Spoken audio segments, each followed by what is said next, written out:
the select board meetings can be viewed by going into the cable videos icon on the homepage of the town's website.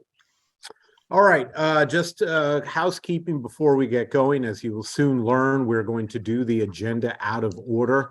We're going to try to get to those items that would have been covered in our Monday regular meeting that got canceled due to weather. So we're going to start by doing those. Also, as indicated in the pre-meeting chat, Kevin and I at least have a meeting that begins at 7 o'clock, and I know that there are other meetings around here, so we've got pretty much a hard out 1 hour and 58 minutes from now, which is never to mean that people can't ask questions if they have questions to ask. Just try to bear that in mind, that we are both trying to get through what we have in front of us and make sure everyone gets the information they need. And so with that, I believe we're going to start at item 7 on the agenda, the wayfinding sign item. Mr. Chairman, Select Board, good evening. Just leading off, this is something a long time coming. We've received a grant in the amount of $100,000 to an earmark at the state a budget and a half ago, and we had the monies rolled over. We spent a significant amount of time with design work. We hired a consultant to help us with that and engaged a number of members of our community in helping us put together sort of our brand, our theme. These signs will be the wayfinding signs that are located on Route 1 and 97 and some other strategic locations, as well as signs that match the same theme that will be located at the Clock Park and Pie Brook. It also includes a kiosk that we are looking to locate down at the rail trail and South Main Street. That'll talk about some of the history of Topsfield and the amenities and open space opportunities that we offer here at Topsfield as well. And we've gone out to bid more than once. And first was that we got a good idea of what the real cost would be so that we can go out and refine our scope of work. We had some technical elements on the next one, and we went a third time. And with that, we've awarded the contract to our low bidder, who has come in under the dollars amount allocated for this project through the grant that we received, which is fantastic. It'll include, I believe, 8 directional wayfinding signs, as well as, I think, 2 park signs and the 1 kiosk. And it will be, I think, a total of about just over $84,000 for all of that.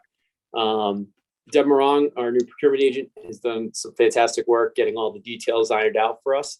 But this is something time sensitive because those funds do run out at the end of June this year. And fabrication does take time. And so we were planning to have this on Monday, and time being a little bit of the essence, getting everything going, we wanted to bring it forward tonight for the board's consideration and hopefully their vote. That all said, Ms. Morong, I don't know if you have anything you want to add relative to the process or what's within the contract. No, you pretty much covered everything. Just that the fact that we do have to expend the funds by the end of June, which also means I have to do the reporting by then. So the agreement expires as of June 1st. So that only gives them, the next few months to get all the prototypes and everything in place for this project. So I don't know if anybody has any questions in regards to the contract. I could try to answer anything. But. Deb, just a question on those dates. So when you mentioned that they'll have the prototypes, will they be able to actually create the signs and install them in time? Yes. So that we can use all the funds? That's what they told us, that they would be able to meet the deadline that we gave them. Okay. And then just a second question. I know when these signs were discussed before, there were a number of signs that were talked about, and then potentially a phasing, put certain signs out first and then second. So of these 8 directional, 2 park and 1 kiosk, is there anything left that we still need to create, that we wanted to create? Yes. Kevin. Yeah. So there's a few more signs that in a phase 2 and or in addition to that, a phase 3, which could include some additional directional signs. Certainly another kiosk that we'd like to locate potentially close to or on the Topsfield Fairgrounds for when we have that 500,000 people come from outside our community to the fair each year. We can show them what else is here in Topsfield to offer. And then there's the monument sign, which we designed as well, as sort of the entrance sign into the downtown. The hope is that with phase one, we'll get some really good feedback from the community and sort of identify if there's a real need that we've missed from a location standpoint. We feel good about this. There's been a lot of eyes on it. But once you roll it out, we'll certainly have the opportunity to get some feedback and then fine tune what phase two would be. In addition to that, with the phase two, we'll have to identify funds when we do move it forward to add additional signs, because again, that grant will be fully exhausted through phase one, as well as with the funding date being the end of this June, this fiscal year. So my question would be, do we want to produce some additional signs to use the additional 16,000 that we were granted? Because otherwise we're going to lose it. So the RFP specifically called out a number of signs, again, based on an initial proposal that we put out and what those came in at. This proposal came in under that. It's something that we can certainly talk to them about, because once you go to design and then fabrication, it's just how many do you want to fabricate? So if there's from a procurement standpoint, the ability to increase that, and I think we left room in our contract, or I'm sorry, in the RFP to do so by unit cost. We also included a unit cost. We certainly would look to do that as well. I'm sure they'd be open to getting another 16,000 if they already created the prototype for the directional sign. Just do a couple more, just so we don't lose the money. Because I'm assuming then we lose the 16,000. Does that go back to the state, or we don't get it at all to begin with? But we also have to, don't forget, we also have to pay the consultant. So we'll have consultant fees as well on top of this. So we did leave a little room because we do have to pay OMLOOP. Okay, And is that a separate what's that, contract? Deb? I'm sorry? Go ahead. OMLOOP is Brian Pierce. He's our consultant. So we have him as well too. That's been assisting us with this whole process. And what's his fee structure? So last fiscal year, we paid him about 2,500, and this year we haven't been billed yet. So I'm not quite sure, because he's done all the specs and he's been in meetings and he's been in, consultation with WS Sign Design at this point. So I haven't received this invoice yet, but we do have to save some room for that. Okay. That makes sense that you'd have a cushion if you don't know what that bill is going to be. And we can pay for the consultant out of this grant money? Yeah. Okay. And one other thing, I think when we discussed this as a next step, we feel good about the 8 directional signs based on the amount of money we have. The personal preference would be to look for a second kiosk that we could put out hopefully at the fairgrounds as the next, but at the same time, we want to get some feedback from the consultant. The sign manufacturer's done this in a number of places as well. And if we missed a spot in sort of the design, that's where we'll add a sign or two if necessary as well. So that flexibility does help us tremendously. Great, thank you. Are there any other questions or concerns regarding this? Yeah, so everything that's in red, phase 2 is not part of this contract, is that correct?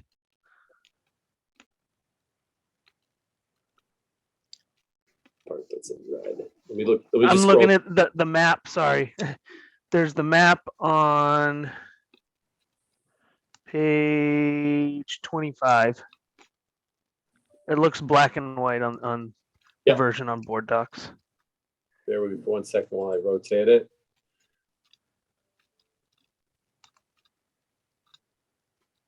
Yeah, so the yellow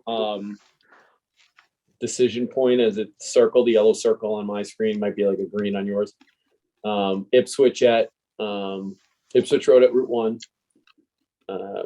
97 at Route 1, and then South Main Street at Route 1 are the 3 sort of Route 1 locations. And we have had tentative approval from MassDOT. They're very, very positive in this project and the design. They like it, and they're just checking a couple last pieces of our specs, but our specs were designed to withstand, basic storms and plows and things like that, which is what they were looking for. No, but sorry, my question is the phase 2 signs are not part of this 84,000. That's right. This is just for phase 1, correct? Simply Okay. put.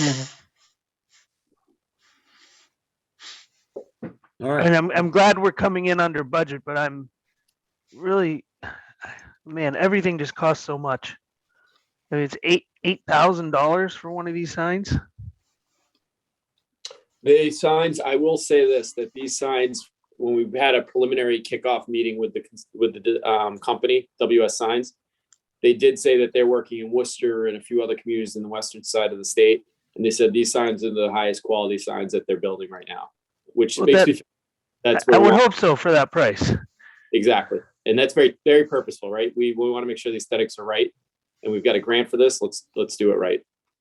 And I would argue that, you know, we want to do everything we can, because as useful as one of these signs may be, what is the message that it sends if it's faded or chipped or, you know, of poor quality? It regardless of the words on the sign at that point, I think it's sending an entirely different message.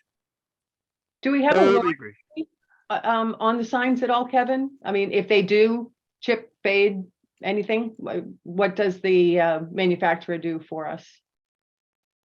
I have to look back at the contract for specifics on that, Madam Vice Chair. I don't know off the top, but I know that the scope and the design, the quality of the materials, like I said, were confirmed by both Brian, who designed it and built the scope sheet, as well as from the manufacturer and the vendor WS Signs, that they are of the highest quality. Yeah, it'd be interesting just to see kind of, you know, with anything comes some warranty, you know, they're guaranteed to hold up with color and chipping or whatever for 5 years or whatever it might be. I'm not familiar with signs and what those warranties may be. All right, absent any other questions, I am thoroughly excited to hear a motion. I'm not ready to make a motion yet, but I'd like to make a comment. And I don't want to throw a wet blanket on this project, Kevin. Excuse me, but this has not been one of my favorite projects. And to spend nearly $100,000 for some signs, they're going to tell people to go downtown where they can eat and all that stuff. And we don't have any place downtown where they can eat. So I don't know where we're going to send these people. They're going to drive through town and they're going to say, if we don't get that shopping center thing straightened out, there isn't any place for them to go. And we tend to think about grant money being free money, and it isn't free money, in my opinion. Okay, we all pay for that money. So that's enough for me spouting off. I just like to say this is a huge project, much bigger than I expected it to be, but so be it, and I'm ready to accept a vote. I would just say that I appreciate the feedback, Mr. Jackson. I know that the Bagel Bin, I know that Alex's, Topsfield House of Pizza, and some of the places that we've been talking with recently that are looking seriously at creating a restaurant, dining opportunities in town. Wayfinding is a major, it seems like a small component, but a major factor in driving people into the downtown, because a lot of people, unless they already know what exists, because of the way our downtown is built and the way it is structured, it is off the beaten path, as they would say. And a lot of people drive through our town think that the Petco might be actually our downtown, when in fact we have some great businesses that I think will appreciate the additional attention. The ones I've spoken to are very excited about it. Good. That sounds good to me. All right, so motion to approve a contract between Town of Topsfield and WS Sign Design for the construction and installation of wayfinding signage in the amount of $84,447, and for the select chair to sign. Second. Oh, board. Any further discussion? Hearing none, we can move to roll call vote. Mr. Jackson, Aye. Mr. Brown, Aye. Mr. McDonald. Aye. Ms. Bermudez, Aye.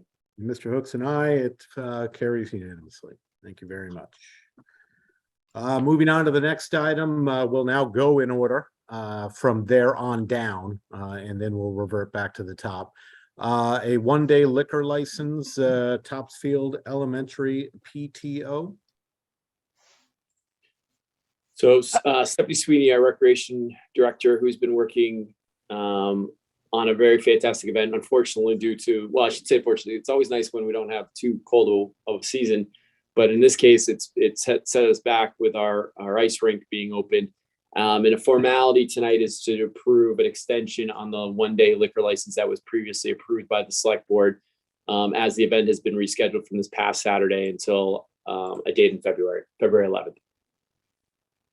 All right. I So have no just, questions. I was going to say, just to be clear, we've already approved this license. We're just switching the date.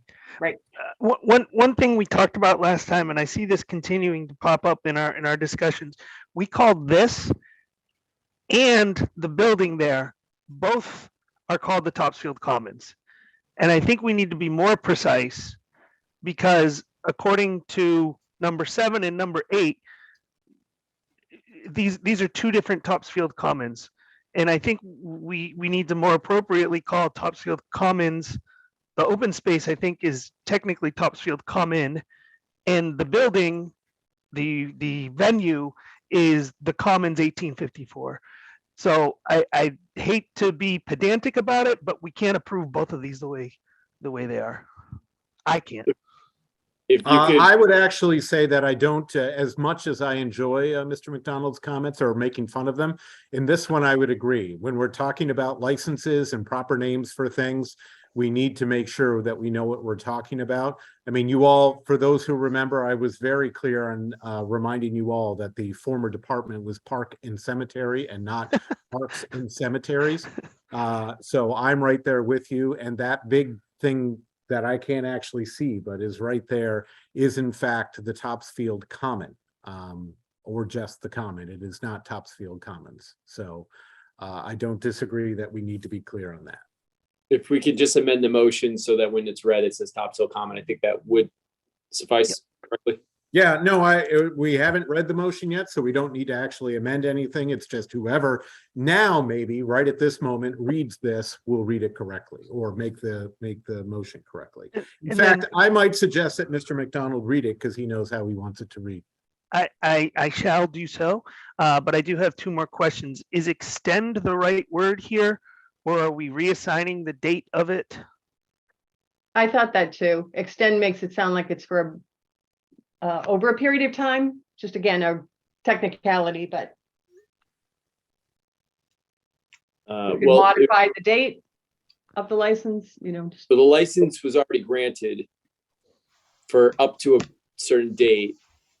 That date is passed or will pass, and we need to not extend, but some word to use that gets us to the 11th. So I'm not sure what. Transfer the date of is fine. I can work on that too.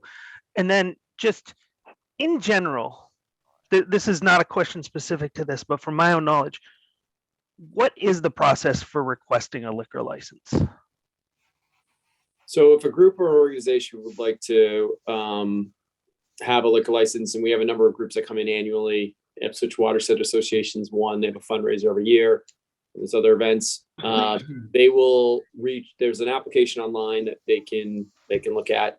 When they fill out that application, we typically reach out to them, and depending on the event, if it's on private property, it's something that's happened year over year. It's typically just take the paperwork. It's shared with both chiefs. Each chief signs off on it, and then it's moved forward. Now, if it's a new event, both private or public, in the sense that we had a liquor license this summer on the Common for the homegrown markets. Typically, we spend a little bit more time discussing what the logistics will be like, ensuring that the expectations of public safety are met, and really getting into the details so that we can have a successful event. And so in this case, our rec director, Ms. Sweeney, working with the Topsfield PTO and the chiefs, have come up with a plan on how to ensure that we have an appropriate and safe on the new date of the 11th.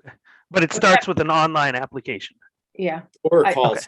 People will call our office and just say, how do I do a 1-day license? And we'll give them some Okay. up over the phone and then direct them to Whether that. it was an old event that, you know, it has been done multiple years, it always has to come before the select board. Yep. Gotcha. Thank you. All right, if That's you're it for ready. me. All right, a motion to transfer the date of the previously approved 1-day liquor license for the Topsfield Elementary School PTO for Winterfest at the Topsfield Common from Saturday, January 21st, 2023 to Saturday, February 11th, 2023, with malt beverages served between the hours of 12 and 2 p.m. Well done. And we have a second. Any further discussion? Hearing none, let's move to roll call vote. Mr. McDonald, Aye. Mr. Brown, Aye. Mr. Jackson, Aye. Ms. Bermudez, Aye. Mr. Hooks and I, that is 5-0. Next item up is another license question. Who would like to tell us about this one? So we have the end of the year, typically the calendar year, we approve many licenses. One of them is included the common vic. This year, we don't have a health inspector, so we had to use our grants and our inspector position. The timing of our last meeting and when the inspections were completed for 3 particular locations were needed to be extended. We gave a provisional extension for the 3 locations for the inspections to take place, 2 of which have been inspected and have been, satisfied the requirements of the Board of Health. That's Osteria Pepperino Pizzeria and the Topsfield Common 1857. We're going to have Mr. McDonald make this motion. And the second is the second motion. This is for the third is the New Meadows Golf Club. I did speak with the owner, Frank Ivanella. He has asked that we postpone the inspection until closer to when they open up their doors for the spring. So that is why there is a different type of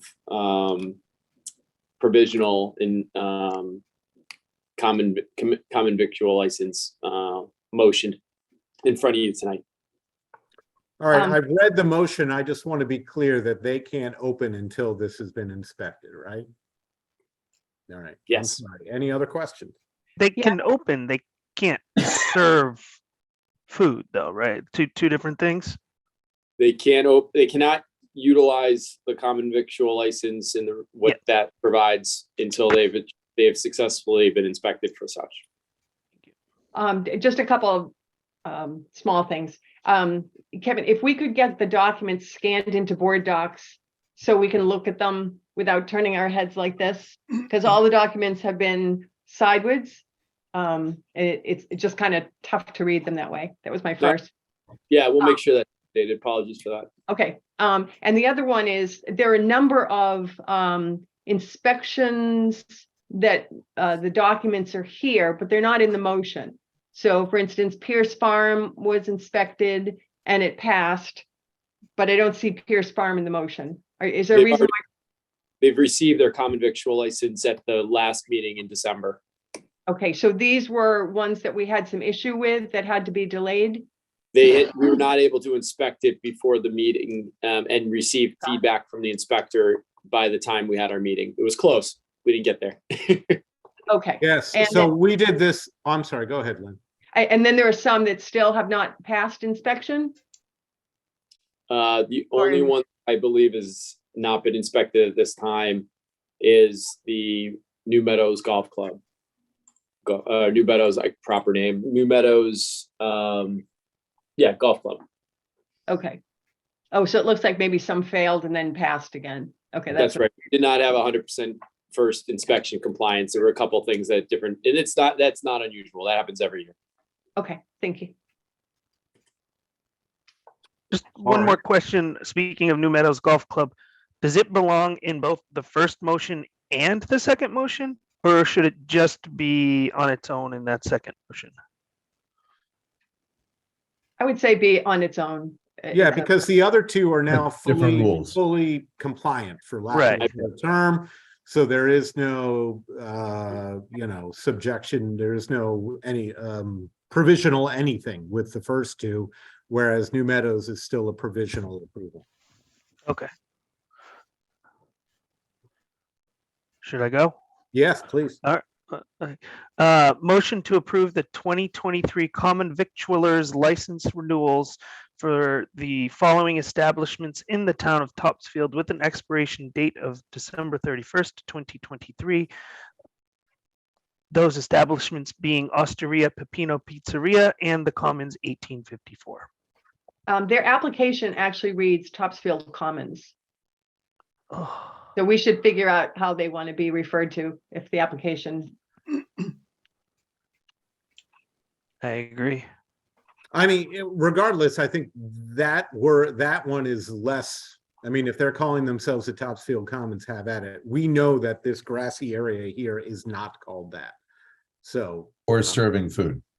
Yes, yes. We should just find out and make sure all documents are consistent Okay. for the same Right. establishment. Was there a second on that? Second, All right, any further discussion? Hearing none, let's move to roll call vote. Mr. McDonald, Aye. Mr. Brown, Aye. Mr. Jackson, Aye. Ms. Bermudez, aye. and Mr. Hooks and I. Do you have another motion, Mr. McDonald? I do, in fact. What a coincidence.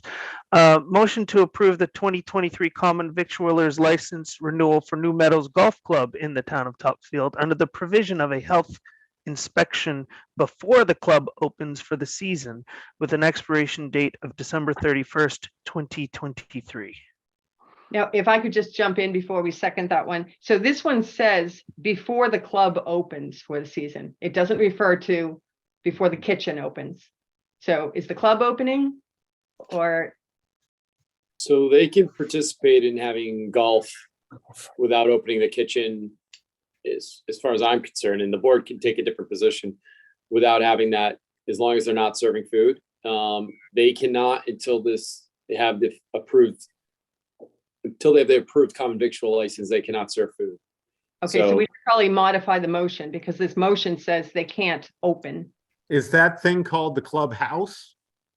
Or something like that actual building that serves food? Or, I mean, I don't know. We can, I mean, it can still technically be open. They just can't serve food. Right, so Yeah. the motion should read that they can't serve food, not that they can't open. Right? Yep, I concur. That's correct.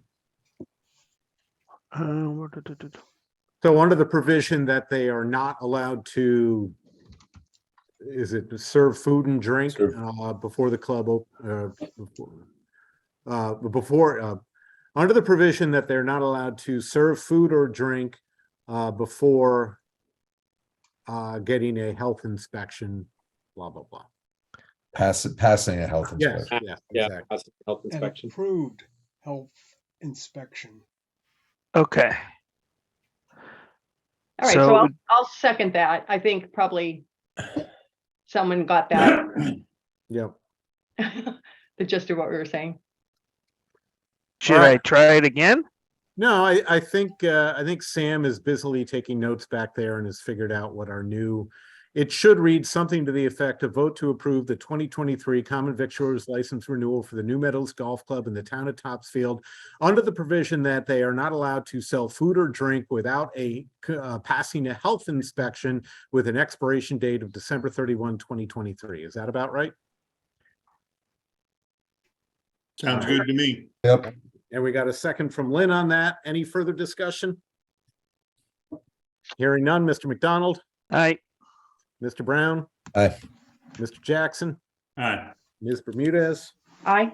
Mr. Hooks and I, 5-0. Just time check, we're at a half an hour in. Up next, fire department grant approval.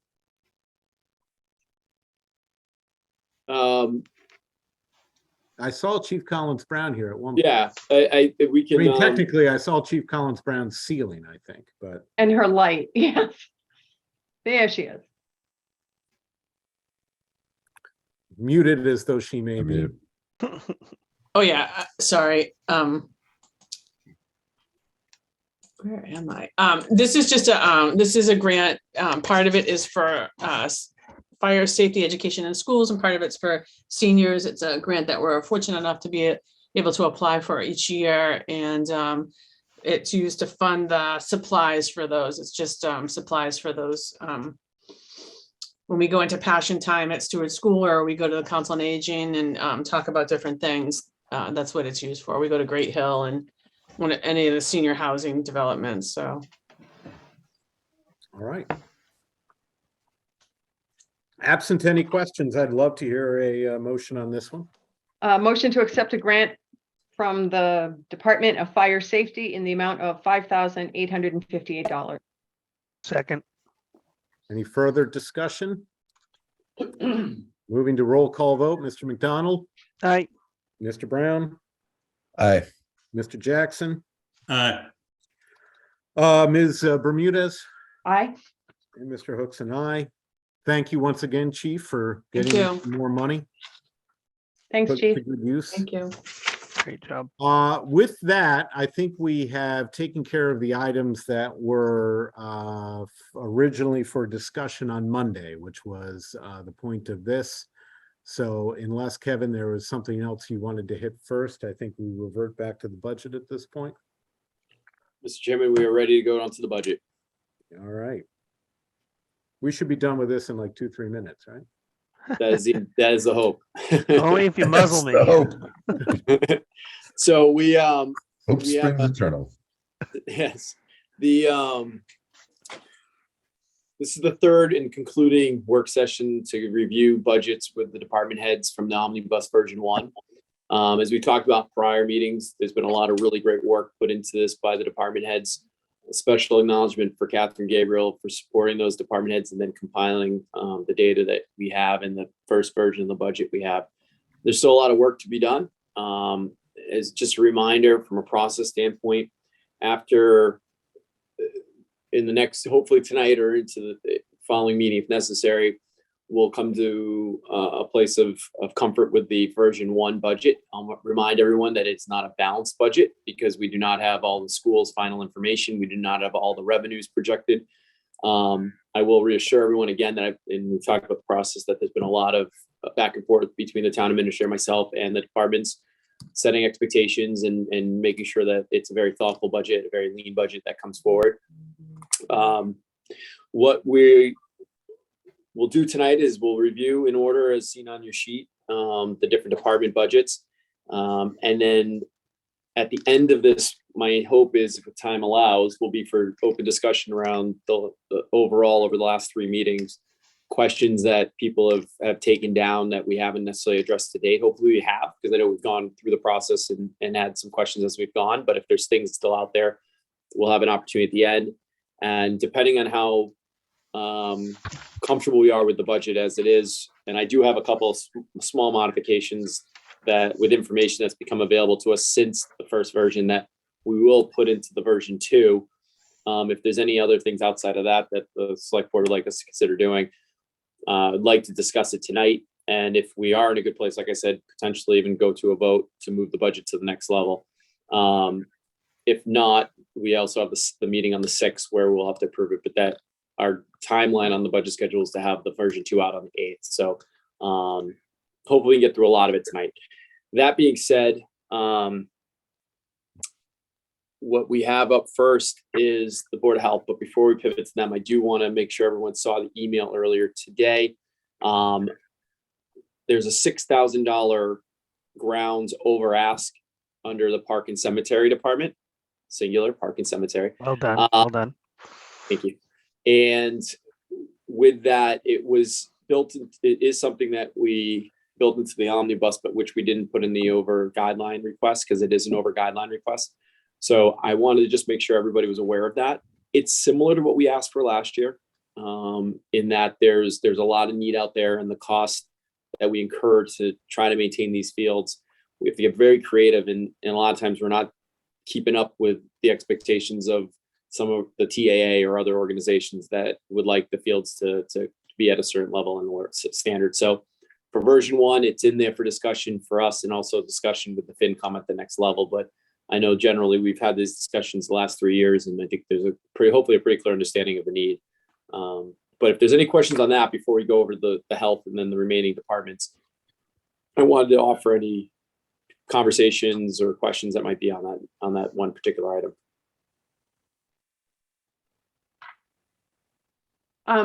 Kevin, I would say I don't have any particular concern about that one item. Just sitting in and listening to the FinCom talk about each of the schools coming in about $1 million, probably over budget.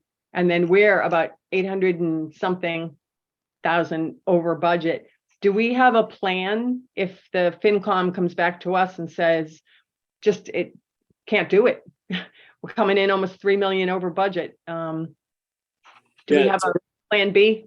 Yeah, no, it's a broader conversation. And I would say that ours is a little bit different because ours is just a flat dollar for dollar year over year. We have baked in there is the salary and wages, which is reduced out of from the guidelines. And some of it is actually over asking because of the cost of contracts, insurance, pensions, the things we talked about before.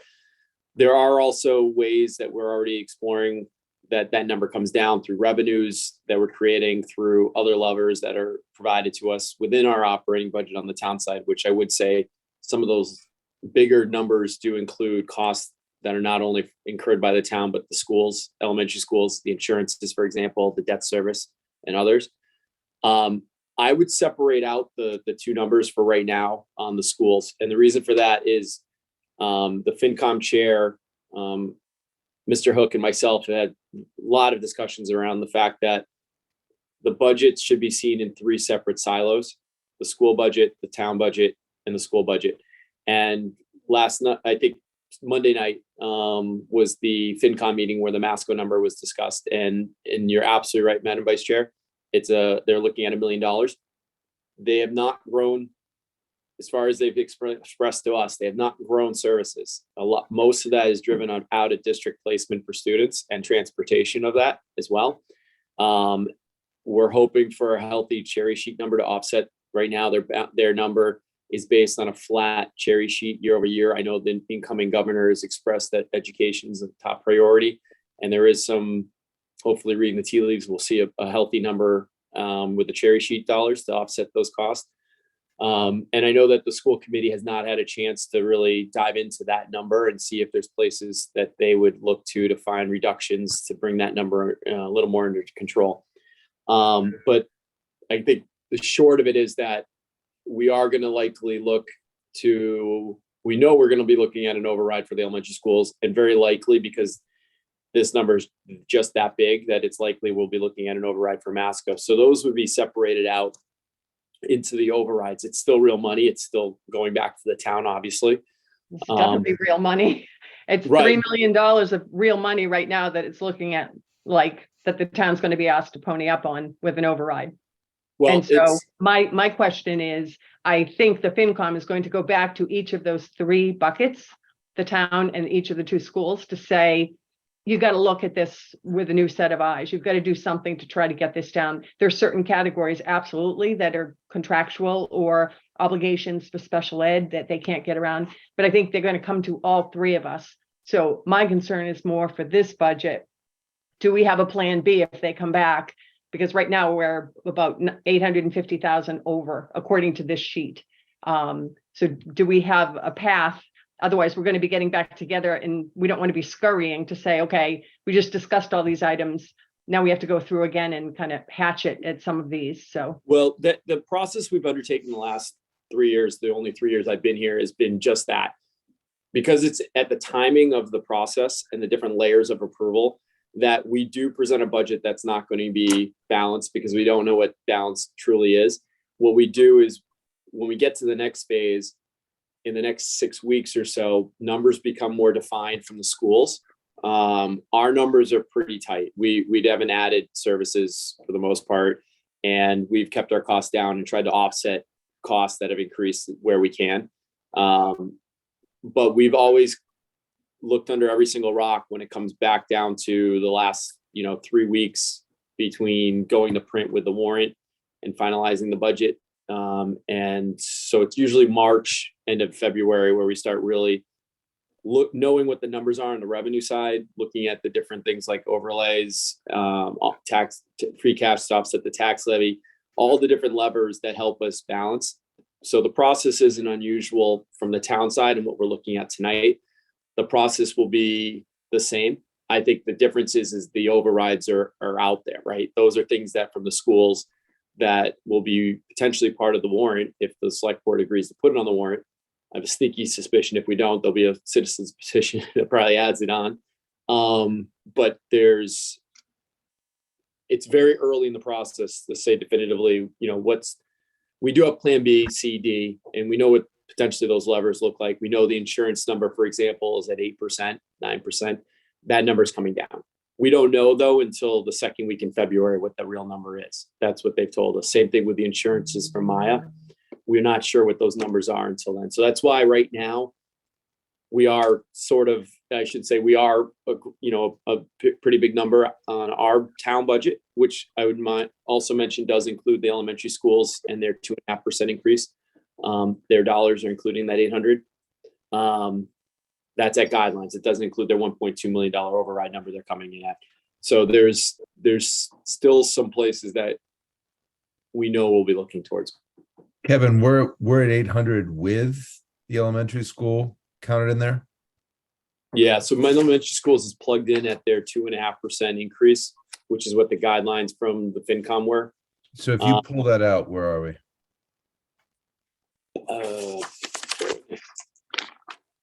Ballpark. Lynn, I didn't think we were as high as 800 anymore, Lynn. That's what caught my attention.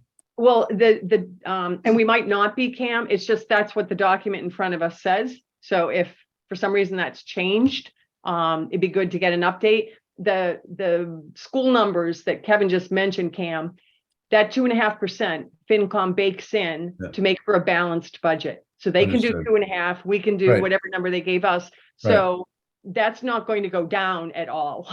No, I follow that. I just don't want to double count schools and if schools is in with us as well. They gave us 0, by the way, is the answer to what they gave us. Say it again. We get a guidance of 0 on the expense category. They do not make recommendations on the salaries and wages. That comes from myself and the select board. So the difference between what the schools right now at 2.5%, they get $485,257. That $852,970,000 number, which is the total with the schools at 2.5% baked in, is $367,713 rough. These are just rough back of the envelope, but rough the number that the town is above year over year, which if I did the percentages, it'd probably be where 367,000 on a budget that is 13.4 or 13 last year, right? And Cam, just to kind of clarify that the million that we're talking about from the schools, that's over and above this 800,000. Right. I got that. Yeah. No, so the way it will structurally be it'll be right now, this budget's built on what's in front of you. The omnibus is built on guidelines. So the 367 that the town is over is within guidelines because that represents contractual obligation, that represents salaries, wages, etc. What the over asking is not included in that. That's the numbers. Those are the things that the town has that we're going to go through our processes with the FinCom to discuss. The schools are baked in at the 2.5. The override number will be whatever's beyond that number of 2.5%. So it won't be double accounted for the omnibus purposes. The omnibus is the omnibus. It's based on, again, the guidelines, and then we finalize the town's budget within the omnibus, and then the school's budget just gets layered on with whatever the above guidelines is, which is going to be the 1.2 million rough plus or minus. So Kevin, could I ask it differently? On the over asking sheet, the green column that says 486,000, is that how much more than guideline we're asking for? So that looks like all stuff from us. Plus 6,000. What? Plus 6,000. The Plus groundskeeping. Yep. So 486 plus 6, 492. So $500,000. We're asking for $500,000 over guideline. Is that right? So right now, I believe it's. I'd have to ask you to give me a minute just to make sure I double check my numbers. I don't want to give you bad information. Well, just working, it might have shifted a little bit, but am I reading this document correctly? It's in the budget that we have on board docs in over asking, and it's the green column that looks like just us. Please, so there's 4 absences, over asking categories. It's that different things get bucketed into. The first is the contractual obligations, things we have no control over, and that's the green column. Second is the orange, which is also contractual. Sorry, the green is really it's the fix. It's insurances. It's the debt service, things we know we have obligations to. The second to the right of that is the contractual obligations. So if we have a contract, a 3-year trash contract, and we know in year 2, this is what the cost is going to be, that's what it represents. And that goes into the over ask because our guidelines is 0% increase on the other expense category. Additional funds needed. Examples of that are the gas, diesel, the 22,000 on that, and then there's the 4th category, which is new services. So we add a new line in the budget, new position, new category that we realize that's where those dollars go into the blue category. If it's okay with the board, I almost would love to talk about this at the end if possible, just so we can get through the budgets with the departments. We have a hard stop at 7. Yeah. Sure. So if we go back to the 6,000 over on groundskeeping, where did that number come from? Because it seems the average over the last 4 or 5 or 6 years has been 14,000 total. So Gary, Superintendent Wild's last 2 years has put a $6,000 ask in on the grounds to help allow for him to be able to have the funds necessary to treat the fields in different ways. We've done breakouts where the costs have gone, have shown out to be greater than what's allocated, and we have to find creative ways using field fee, fees for the fields, as well as sometimes donations from the TAA in order to supplement our budget. We're trying to build it in, and 6,000 is not going to get us there, but to get it enough so that we don't have those pressures year over year, and not a guarantee that we can deliver the same level of service when it comes to chemicals, or because we can't always use water, or even mulch. The cost of mulch goes up, the cost of all those goods, those services that the team utilizes. Everything is included in that, as well as the porta potties at the fields as well. And those go up, those have gone up. So we haven't had an increase in that line item for a number of years, and our real costs have proven out to be greater than what's in that line item. We just supplement it in creative ways. and it's not always available to us, those creative ways. Okay, so it's an attempt to make a more realistic budget. 100%. That's all it is. It's not growing anything. It's just being able to actually have the funds available to do what we should do. Not even what we would like to do, what we need to do. Okay. I would dare say that the Park and Cemetery, or any department that Gary's involved in, is often been asked, in my experience, to do more with the same or even less. And in some ways, to their own detriment, they have often been able to do it, to the point that then, we ask them to do it more. And so I think this is a small way of saying, we know that you've been doing this anyway, but here's to your wording, a more realistic look at what your budget should be given the work that you're doing, or at least a step in that direction. So with that all said, I would move on to the health department. I think we have members of the health department, but they have 10 minutes before they have their meeting. So I don't know if they're still with us or not, but I will say this, that it is on line 693, the health department's budget. In that health department budget, it's basically level funded. The only item is the contractual obligation with the nurse and the services that they provide to us. And then I think there's a $200 line item in there that's, there it is, a $308 request, and that is for the visiting nurse item, and that's like I said, a contractual obligation. I would also say that in the Board of Health has done a phenomenal job with the vaccination clinics, and that there's been a significant amount of revenue that's come through the town as a result of that, with the reimbursements that have been provided to us. We said it the last couple of years, but we were on the cutting edge, we were on the forefront, and we were one of the leading communities in the Commonwealth when it came to vaccination rates. And not only were we able to get those vaccines to people, but we also are now seeing the financial benefit of it. So win-win.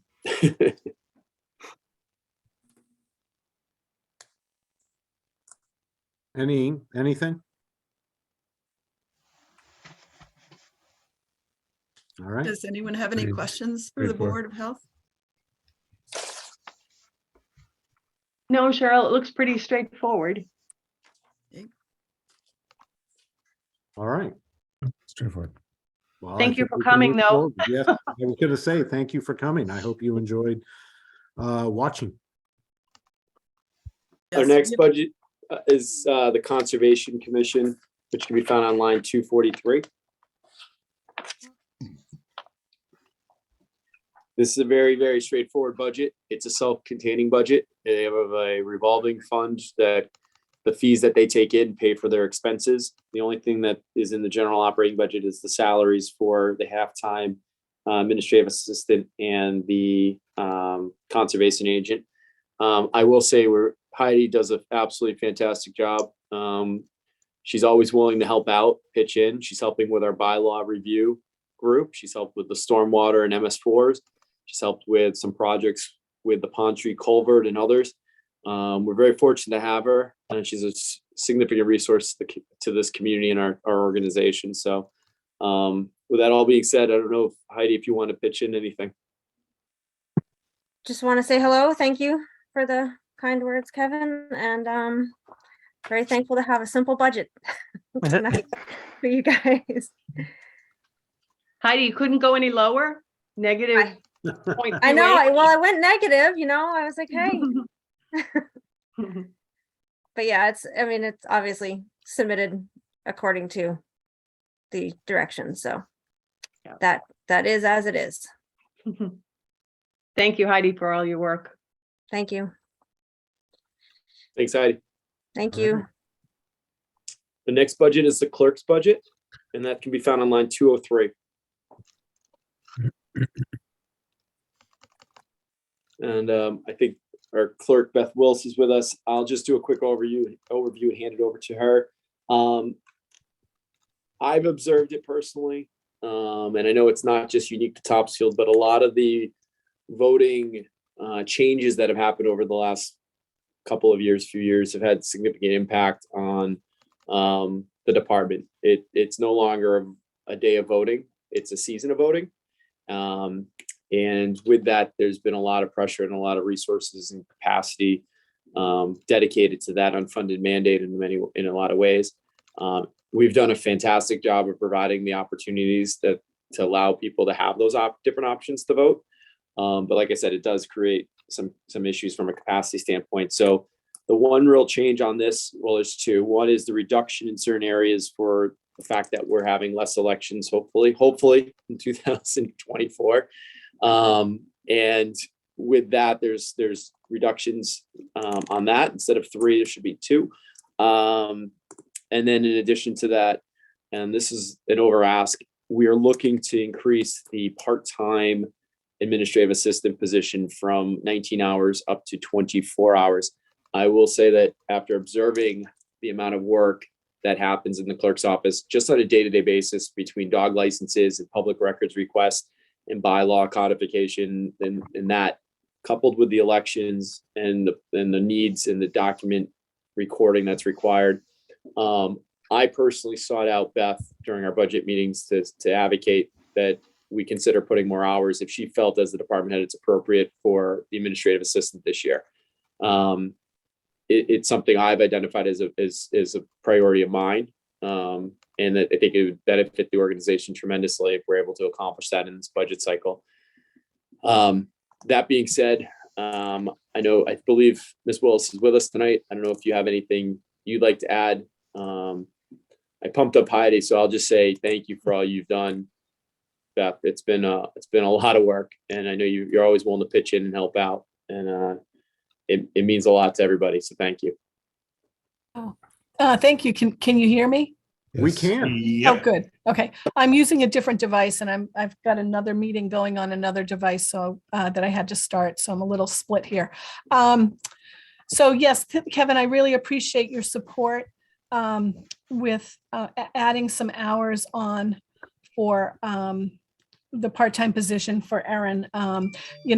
Just to a little background, prior to 2010, the assistant position was at least 24 hours a week.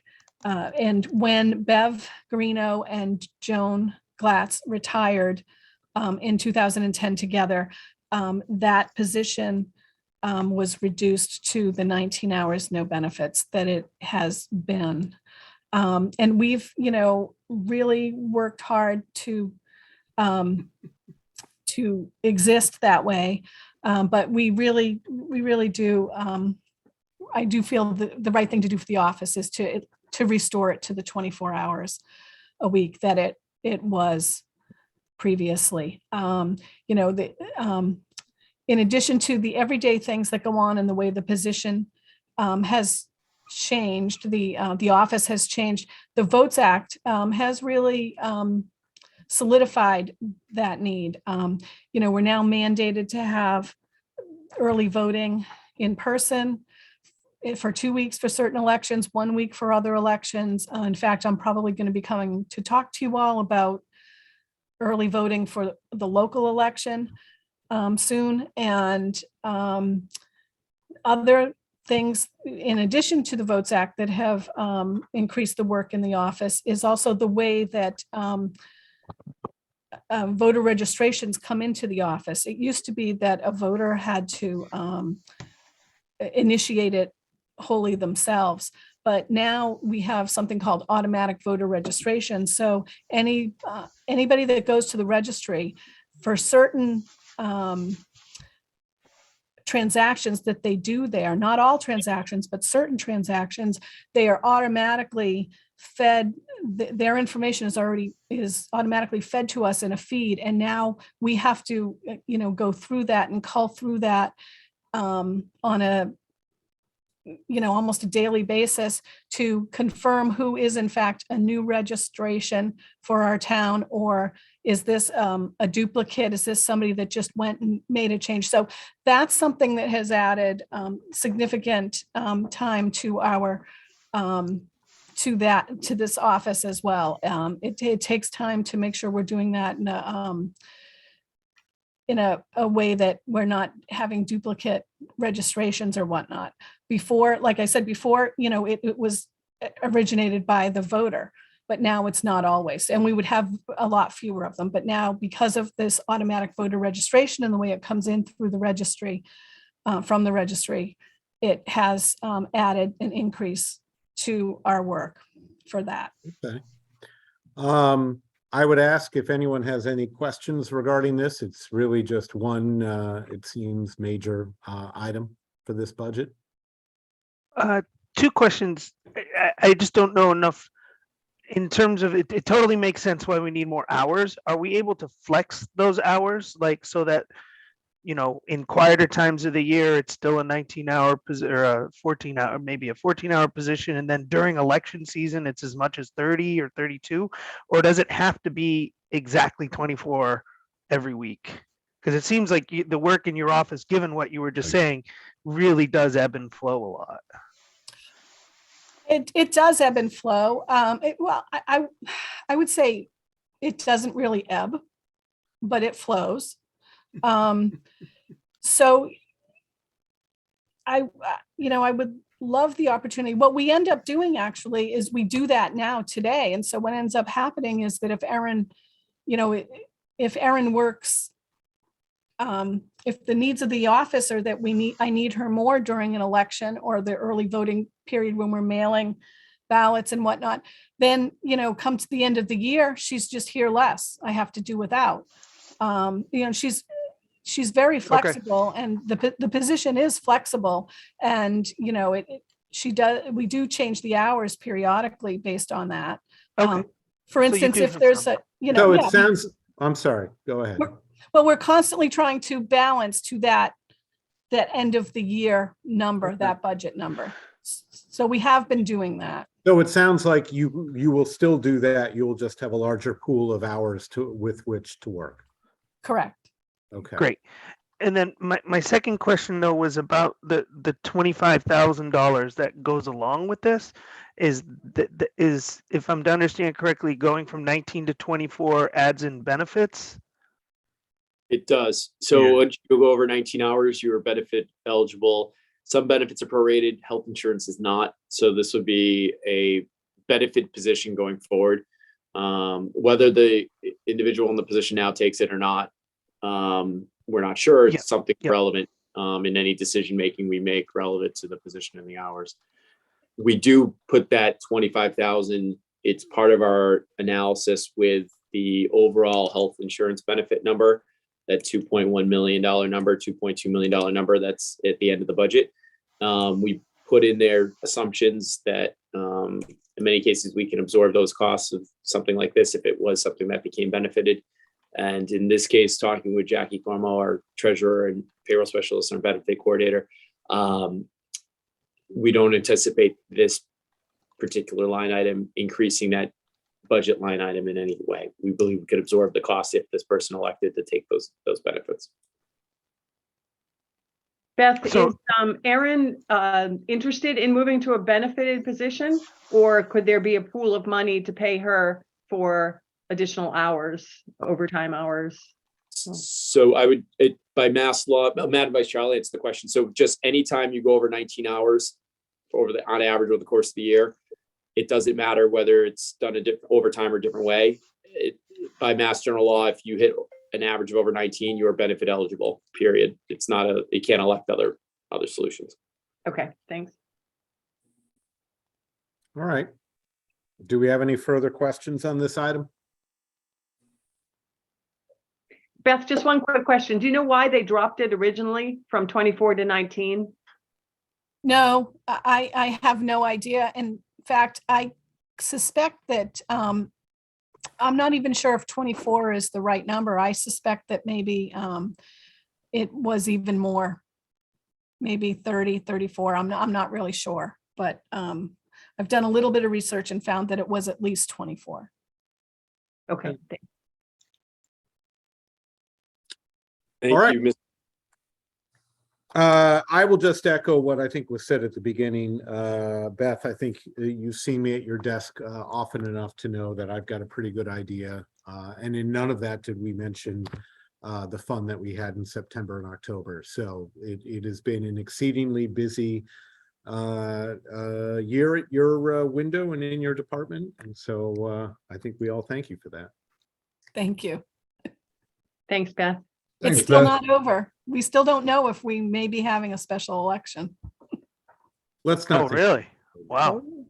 Yeah, the state's going to make a determination with their committee they put together on whether there's going to be a special election or if they're going to honor the recount results of the state house seat. Kevin, is there a time frame when that's supposed to be announced? Do you know? I know that they try to work pretty quickly when it goes through the courts. The state legislature has a little more autonomy on their timelines, but I know that people are anxious to fill the seat clearly. Kevin, sorry, I thought you were done. Sorry. No, just I think hopefully they're moving as quickly as possible, but I haven't heard anything that says that they're going to come out with a decision in the immediate future. But that doesn't mean that they won't. I just haven't heard anything. Does it mean that we have to pay for it if they're calling for a special Oh, election? yes. Oh, Yep. yes. Oh, yeah. 100% yes. And yeah, that's- well, the state will pay for the ballots. Yeah. We have to But pay for the staffing and the extra work that goes into it. And we generally describe that as a $5,000 event. Is that correct? give or take, correct? Yeah, close enough. Yeah. Beth, All this right. is totally off topic, if you don't mind. Did we hear anything yet about remote meetings? Any change from the governor? No, I have not heard anything about that. As far as I know, it's the end of March. Is that where you all think it ends? Yeah. Yep. That's the last I've heard as well. Right. So if it goes the way it did the last time, we probably won't hear until, March 30th, Okay, thanks. All right. Kevin, is that all you need from us on that budget? It sounds like we're generally in favor of that increase, I would gather. Yes, thank you. Mr. Chairman, I'd say we could move to the fire budget, which is line 358. All right, Good work, Beth. as Thank a you. periodic time check, I want to tell people we have 54 minutes left. So I know that we some of the structural changes we've been talking about recently in the last year and a half with the fire department, and more recent conversations, and talking about that with the select board and with our team. Sorry to interrupt. I'm just going to say the screen share is on the police department right now. So with the structural changes that we're looking to do, solidifying our fire department, allowing to make sure we have the best service put out there without having a major impact into our operating budget. The discussions that we've had to date have not changed. We've had, like I said, discussions. Thank for those opportunities to meet. We feel really great about the changes that we're looking to make to solidify the department. And we've had a chance to talk with some of the members of the fire department, both the full-time and the call, and they seem very supportive, and the morale's very high. I spoke with one member this morning, even the president. He said he basically said, you heard us, you heard what we were saying, and we have, and it not only is what they're looking for, but just as importantly, it's the best solution for operational purposes for the services we're delivering. There is one change, or I shouldn't say change, but one item that's come to light very recently, and that is in regards to that offset that we talked about on the 20,000 in the revenue, in the other category, or in the call. We are doing further due diligence on it, but there's a good chance that 20,000 on the revenue side directly related to the stabilization fund will not be able to be capped at that 100,000 that we talked about. And so we are looking at now what that 20,000 would and should look like. If we could find really, if it a way to do it, what we're trying to do without it, or what the model would look like with it. So there's more to come on that. I will say at the next work session in February, similarly when Chief Hovey came in about the police cruiser, Chief Collins Brown will be providing a presentation with updated numbers on the revenues, the runs, the projections, and the actual revenues that we've been receiving, and also the overall model of the fire department from a structural standpoint in more detail. But like I said, it hasn't changed in that sense. And I know that there's a couple of over asking in the other categories as well that Chief can certainly talk to. So Chief, unless I missed anything on the staffing part, feel free, but I'll hand it over to you to cover the rest. No, super good. I appreciate it. And one of the things that we had talked about, based on some of the feedback, the board had asked for some numbers, which Catherine then in turn asked from our ambulance billing company, and we just received them in a kind of a weird format. So I know in order to make sure we have the most accurate information regarding revenue, I know that Catherine's taken a look at that. It's just been, it's a lot. I tried to be really quiet with my the regular operating part of the budget, and simply gas and electricity are more expensive than ever. Everybody knows that. So we just went up to 10% in that. What we did take a really hard look at the budget. We took a look back at the last 4 years to see in each category where we might be able to move things around. And so that's why you'll see there's a lot of movement within the budget, but there were only actually, besides the gas and electricity, the other two asks that were above the zero was $3,000 for ambulance billing services. And that's, we pay professional ambulance service in Cambridge.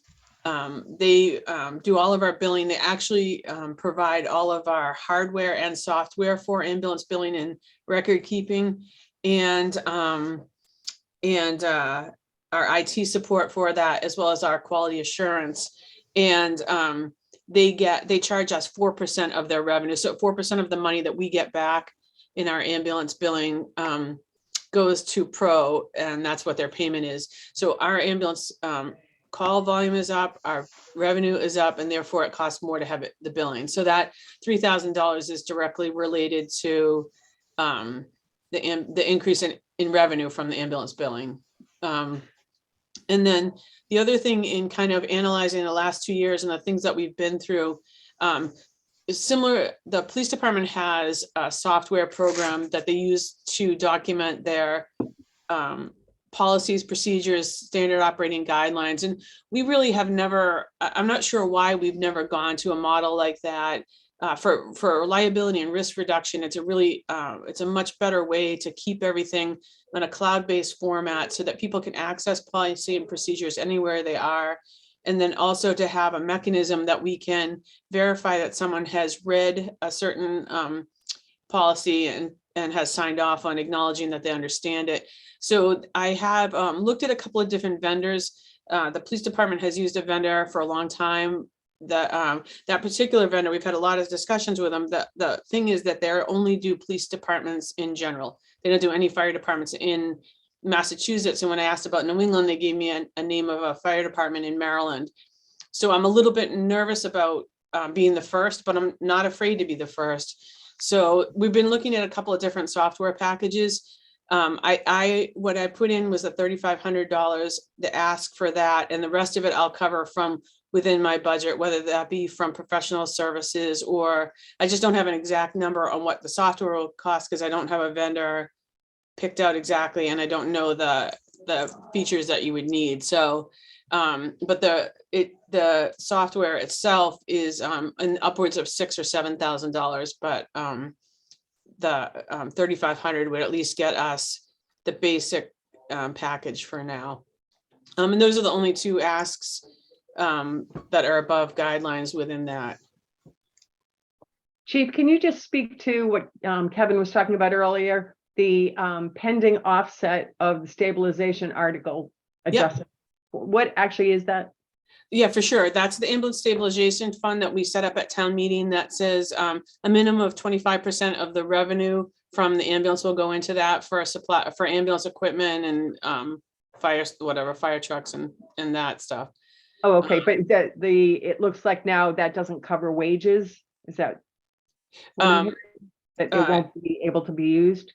It's I think it's unclear as to how if it can be capped or if if it could be used in other places. I think that's what we need to look at. In addition to the with all the revenue data that Pro just sent us, we want to make sure that we have the they gave us tremendous detail, and we want to make sure that we have that's accurate and backs up our numbers. Okay, so the big questions are: can you use the stabilization fund to cover salaries? And then what was the cap that you're talking about? We had talked about potentially capping it at a certain cap and using the money, the extra money, to put it into the to offset the salaries. That's right, capping it 100,000, Yeah. even if we get more. Okay, and it's not looking positive, Kevin? No, Matt, but just for pure transparency and clarity, the idea was with regards to the model and the that we talked about moving the call up into the salary and wages to make sure that we have the staffing that we should and need and not having an impact. The idea was to build in a $20,000 cushion. I should say cushion, but $20,000 to ensure that we had enough to cover the call wages. And the idea was that we could, if we capped the stabilization at $100,000, and with our projections at the time were we're going to generate $400,000, that would be $100,000 in there. Now that we're up to closer to $600,000, we've way surpassed our revenue projections, capping that so that $100,000, which was our initial intent, annually goes in. Looks like through MGL that creation at stabilization, that capping is a roundabout way of basically not contributing the minimum 25%. And so by doing that, we wouldn't be able to cap it and generate more direct revenue into the operating budget, which then would be the offset against any additional costs. So now we've had some conversations in the last, today, that have been real honest conversations about, can we still do what we wanted to do without that 20,000 being part of the over ask of 20,000 now that offset might not be available to us. Okay, great. Thank you. And I know we talked about this a couple of weeks ago, and this is really to you, Chief. You're going to come in, 560, 70, 80, close to 600 this year for fiscal 24. Any reason to think that number is going to change, or do you feel confident with the same amount of revenue for the following year? It is so crazy. Yeah. Yeah. The call volume, and we talk about it. I was out at the Mass Fire Academy yesterday talking to a bunch of chiefs and just trying to understand, well, it's the top of the news today, that the mental health emergencies, and as well as the other just really complicated medical emergencies. And now, to be honest with you, people are seeking alternative ways of heating their homes. And, now we're finding people with wood-fired boilers and things like that. I think that we're going to continue to keep the run numbers up and and thus the revenue up. Okay. And I would just add to that, if it's okay, Chief, that the cost of our medical services, they don't go down. So, even if the runs, go down 5%, the cost of the run might go up 5% year over year, potentially, right? So even if it's a plateau or levels, hope, over time that number will continue to increase. But then again, so do our cost of goods of buying the gauze and the gasoline and the other things that go into those hard costs that are associated with providing primary ambulance. Mm-hmm. But we can budget for 600,000 in revenue in fiscal 24. That's what I heard. So we take a rolling 3-year average of to determine what the revenues are, and we look at not only just the individual line item, but we look at the whole of our revenues. And there's pretty good guidance from the state on how much they like to see increases of their overall. We've gone, I think, 8% last year, driven almost primarily by the ambulance service, to 9% increase year over year on our revenues, which is very aggressive to the state. Even when you have these new business lines that you create and new revenues, the state does look very closely and recommends that you overall. So the number might not reflect dollar for dollar the numbers that we're seeing. Yeah. But that's very purposeful, and it's following the state guidance on how we project those types of revenues. With that state guidance, Kevin, what is the number that we're putting in for revenue for the ambulance? It's not a hard number right this minute. We're still Roughly? at this stage. Yeah, no, it's as we're still trying to land the plane. In the next handful of weeks, we'll start narrowing that number down and getting to a better place. I think that number is 200. Kevin, I can jump in here for a minute. Please. I just want to say that, so based on the monthly revenue that's come in year to date so far, the projection is in the, going up to 600,000. However, you also include a variance. So I think the number I've been using is around 565. And then as far as revenue projections for the budget, what we're working with right now is 275,000. It's an increase of over the prior year of 80%. Last year it was at 152. The year before that it was at 72 in terms of the revenue projections based on a 3-year rolling average and a couple other factors that go in there.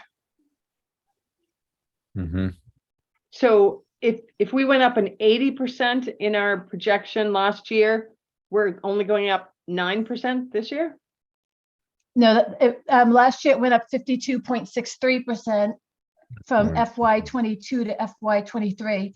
And then for FY24, we have it up to 275, which is the 80% increase.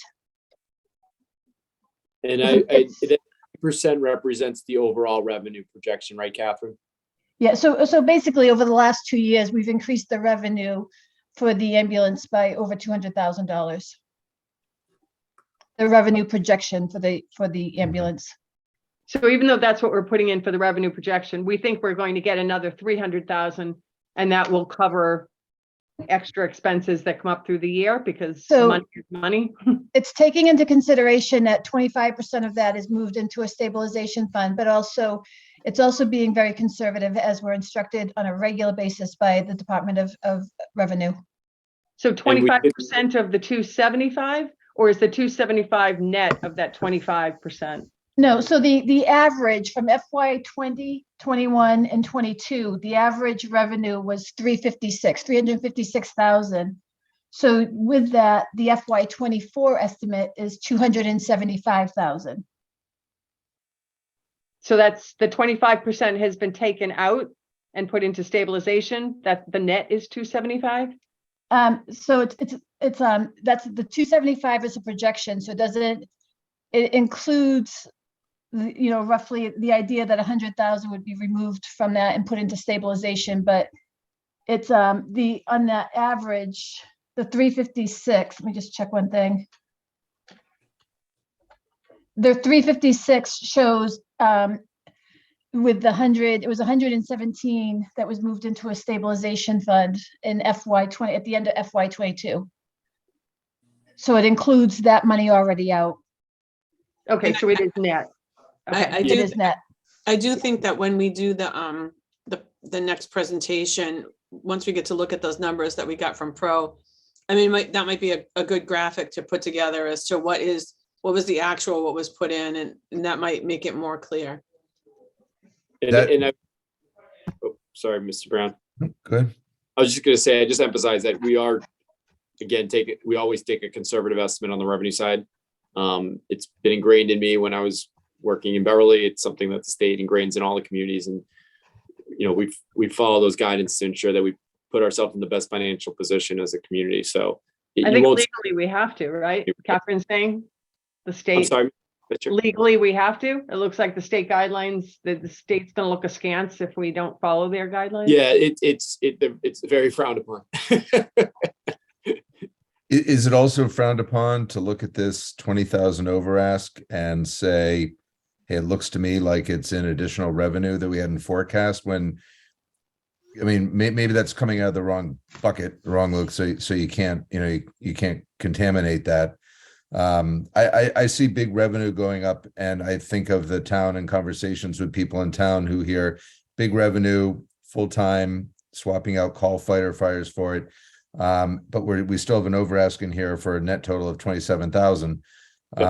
Is there any language that you might coach us on to say, hey, wait a minute, it's not really an over ask because we're covering that? Well, it's right. It's almost a theoretical, because the way we're budgeting is conservative, right? So even though we're the real number is probably the number is closer to 6. Our budget number is much less. So if you're looking from a budget to budget and keeping apples to apples, that 20,000 as it's presented right now without the offset is certainly it's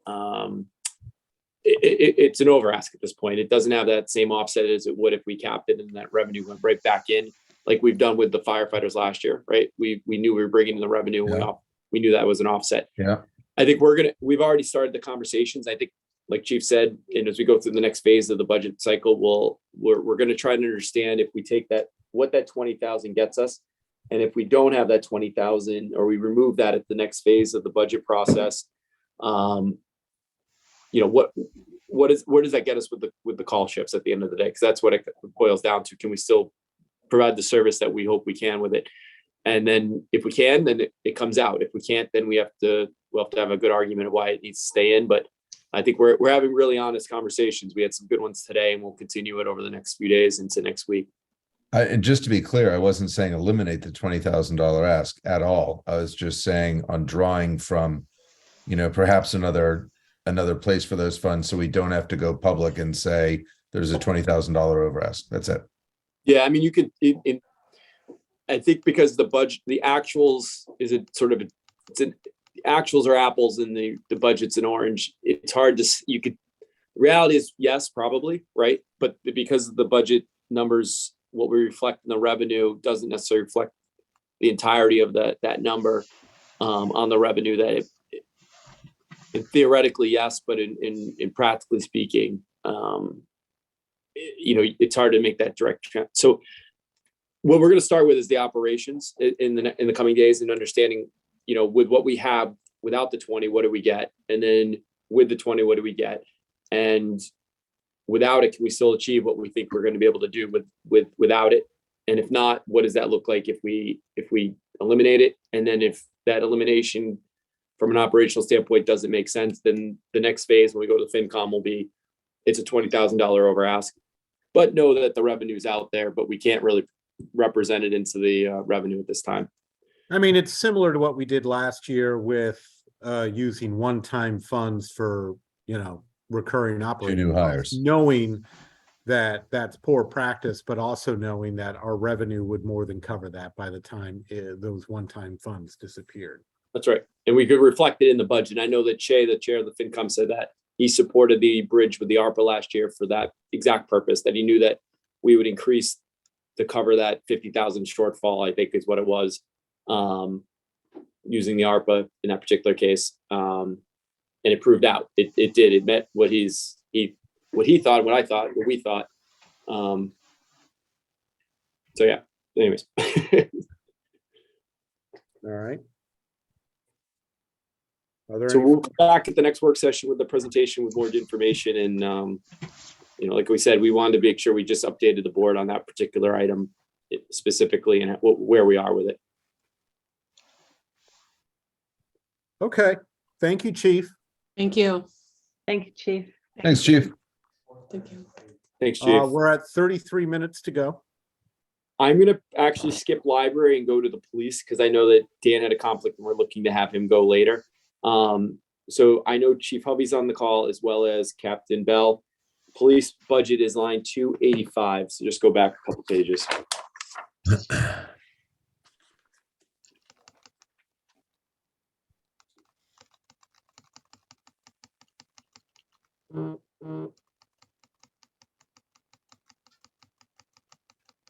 So Chief does have under the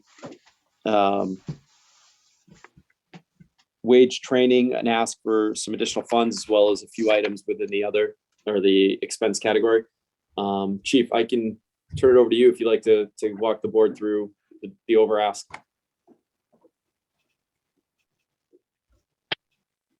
Thank you, Mr. Town Administrator. Good evening, Select Board members, and thank you for taking your time and allowing the police department to explain the budget. So a lot of it is contractual in the all the wages and the salaries. There is a additional ask for the training this year. With COVID over the last couple of years, we were doing a lot of online training, and a lot of the officers were doing it on their shift. We've transitioned away from some of the online training and have had to increase the training budget based upon in-person training, which requires them to either travel to training or training within the department here. We also have added a couple other instructors that with firearms that have also increased the instructor cost that is all bundled into the training. So we're asking for an additional line item increase and over ask for training. Some of the other, the longevity is an over ask. That's based upon the contract. We've had 5 people that actually have reached milestones over 5 years or 10 years, and they also have an increase on the longevity. So those are the couple of the over ask for the wages and salaries. Chief, can I just ask you how the longevity works? Since it gets added into the budget, do you assume that there's going to be longevity payments every year going forward then? And we just keep that in every, subsequent budget? So longevity is a constant line. It's a contractual line that it just keeps on adjusting based upon when either people retire, then it lessens. And if people, as long as they stay, because we start our longevity at 5 years, and then it increases at 10, 15, 20, and 25. So you're always going to have incremental changes from year to year. So that is always going to fluctuate. This year, as I said, we had Catherine Jackson increased to $650 based upon the personnel bylaws, where our 2 reserve officers reached new milestones, and then Officer Bonfanti went from his up to 10 years, which increased his $250. So that's why there's an increase in that line item. So once you reach, say, year 5 and you get that payment, you get it every subsequent year that you're here? That is correct. Okay, Yes. that makes sense. Thank you. So I don't know if there's any other questions on wages or salaries before we get into the other budget. Just one question. I noticed that there's the increase in overtime, training, holiday, night differentials, reserves. That's a flat 2%. Are those contractual as well? Yes, sir. That's all contractual. Okay, thank you. All right, you can move forward. So then going down to the other budget, the operating budget, there's an over ask. We identified one of the, I guess, confusing parts or alarming aspects is our electricity. So when we started deeply looking into the electricity costs, we identified that this whole past year, we were only receiving estimated bills that the National Grid would not come and read our meter based upon because they wouldn't stop and get out of their vehicles and knock on the door. They wouldn't come into the driveway because there's authorized vehicles only. So they, for a whole year, was just estimating our bill. So we saw our costs go up about 16%. We also followed the guidelines, and with that additional 16% plus what is allotted as the 10%, we're asking for an over ask of pretty much $2,300 for electricity. Granted, the over ask of $913 is the 10%, but we've identified we don't have enough money in our budget to pay for our electricity as it stands today. So I'm a little bit confused about that one. If they were only estimating, are we saying that they were underestimating and now they're actually coming in and doing readings, so we're in arrears? Or if they only estimate, I don't know why we'd be going up 16%. Well, they estimated, but the kilowatt hours increased. We looked it back, it was from at one time it was 18 cents. Now it's 21.5% increase. So those costs have actually gone up over the last year or so. And then also with the estimated bills, they would take an arbitrary numbers of previous months that could fluctuate hundreds of dollars. And so we were in some months, they weren't even estimating. We went 3 months without a bill, and then we would get a massive bill for $4,000. So it was really, we brought them in, we talked to them, we had them do an actual meter reading. They actually put like a Bluetooth device. So now they can actually drive down Maple Street and they can do actual readings. We're monitoring our bills. We're still working with National Grid to resolve some of the past, which I believe we overpaid, and we're in a little disagreement with them, but we're still working with them to try to bring some resolution to the year of estimated bills. Mr. McDonald, I'd also add that across the board of all of our utilities, I have a call that was scheduled for today. They had to get postponed, unfortunately, because I was hoping to have this information for tonight's meeting. But with those locked-in rates we've talked about, yeah, I'm trying to get a better handle on what those impacts truly will look like from a budgetary standpoint and an actual standpoint. And so my hope is for the next version of the budget, as we go from version 2 to version 3, and as we're getting closer to landing the plane and getting the all tighted, that is an area we'll take a hard look at across the board. And for some of these over asking, the hope is that these contracts we've locked into will mean that those over asks can either be reduced or taken away altogether. So that's also my question. Is the police on the same fixed contract? All of our municipal buildings I know are. I'm trying to confirm if our street lights are as well. Okay. That's up substantially, and I'm like, that should not be the case if the contract is part of that as well. So we got a little more due diligence on that. It's really, I want to make sure I get the experts in the room, look at the actuals, look at the historicals, look at the projections, and look at our contract and see where it all lands for a budgetary purpose. Because then I think we should, go ahead. Oh, sorry. I was just going to say, I've heard both. I've heard that our contract with the 30 communities doesn't begin next year. It's the year after. So when right. does that budget actually, or that consortium actually start to benefit us? We've been in it for, I think, 12 years. And so we're in the last year, and fiscal 24 will be our last year under the old contract, which I believe is 10 cents and 11 cents respectively for electricity and gas. And next, it's a penny or two, I think, increase in the next contract, which is significant. It's a great deal we were able to strike for fiscal 25, 26, 27, and 28. So if we're just 10 cents or 11 cents, why are our bills going up 10%? That's what we're working on right now. So we've got some bills, like Chief gave an example that they're doing estimates on them. And there's the street lights, which have gone up substantially higher than we would have thought under the contract terms. So we're trying to just identify with our consultant exactly why, because if the contract is what it is and we're being billed an improper amount, then that's an issue.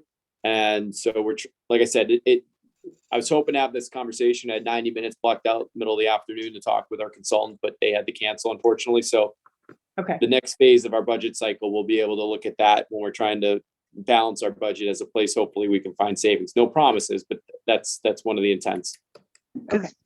Is there a float down in that bill as well, Kevin? I mean, if we lock in and rates drop by X%, do we get an adjustment if we're locked in for that 4-year, 5-year agreement?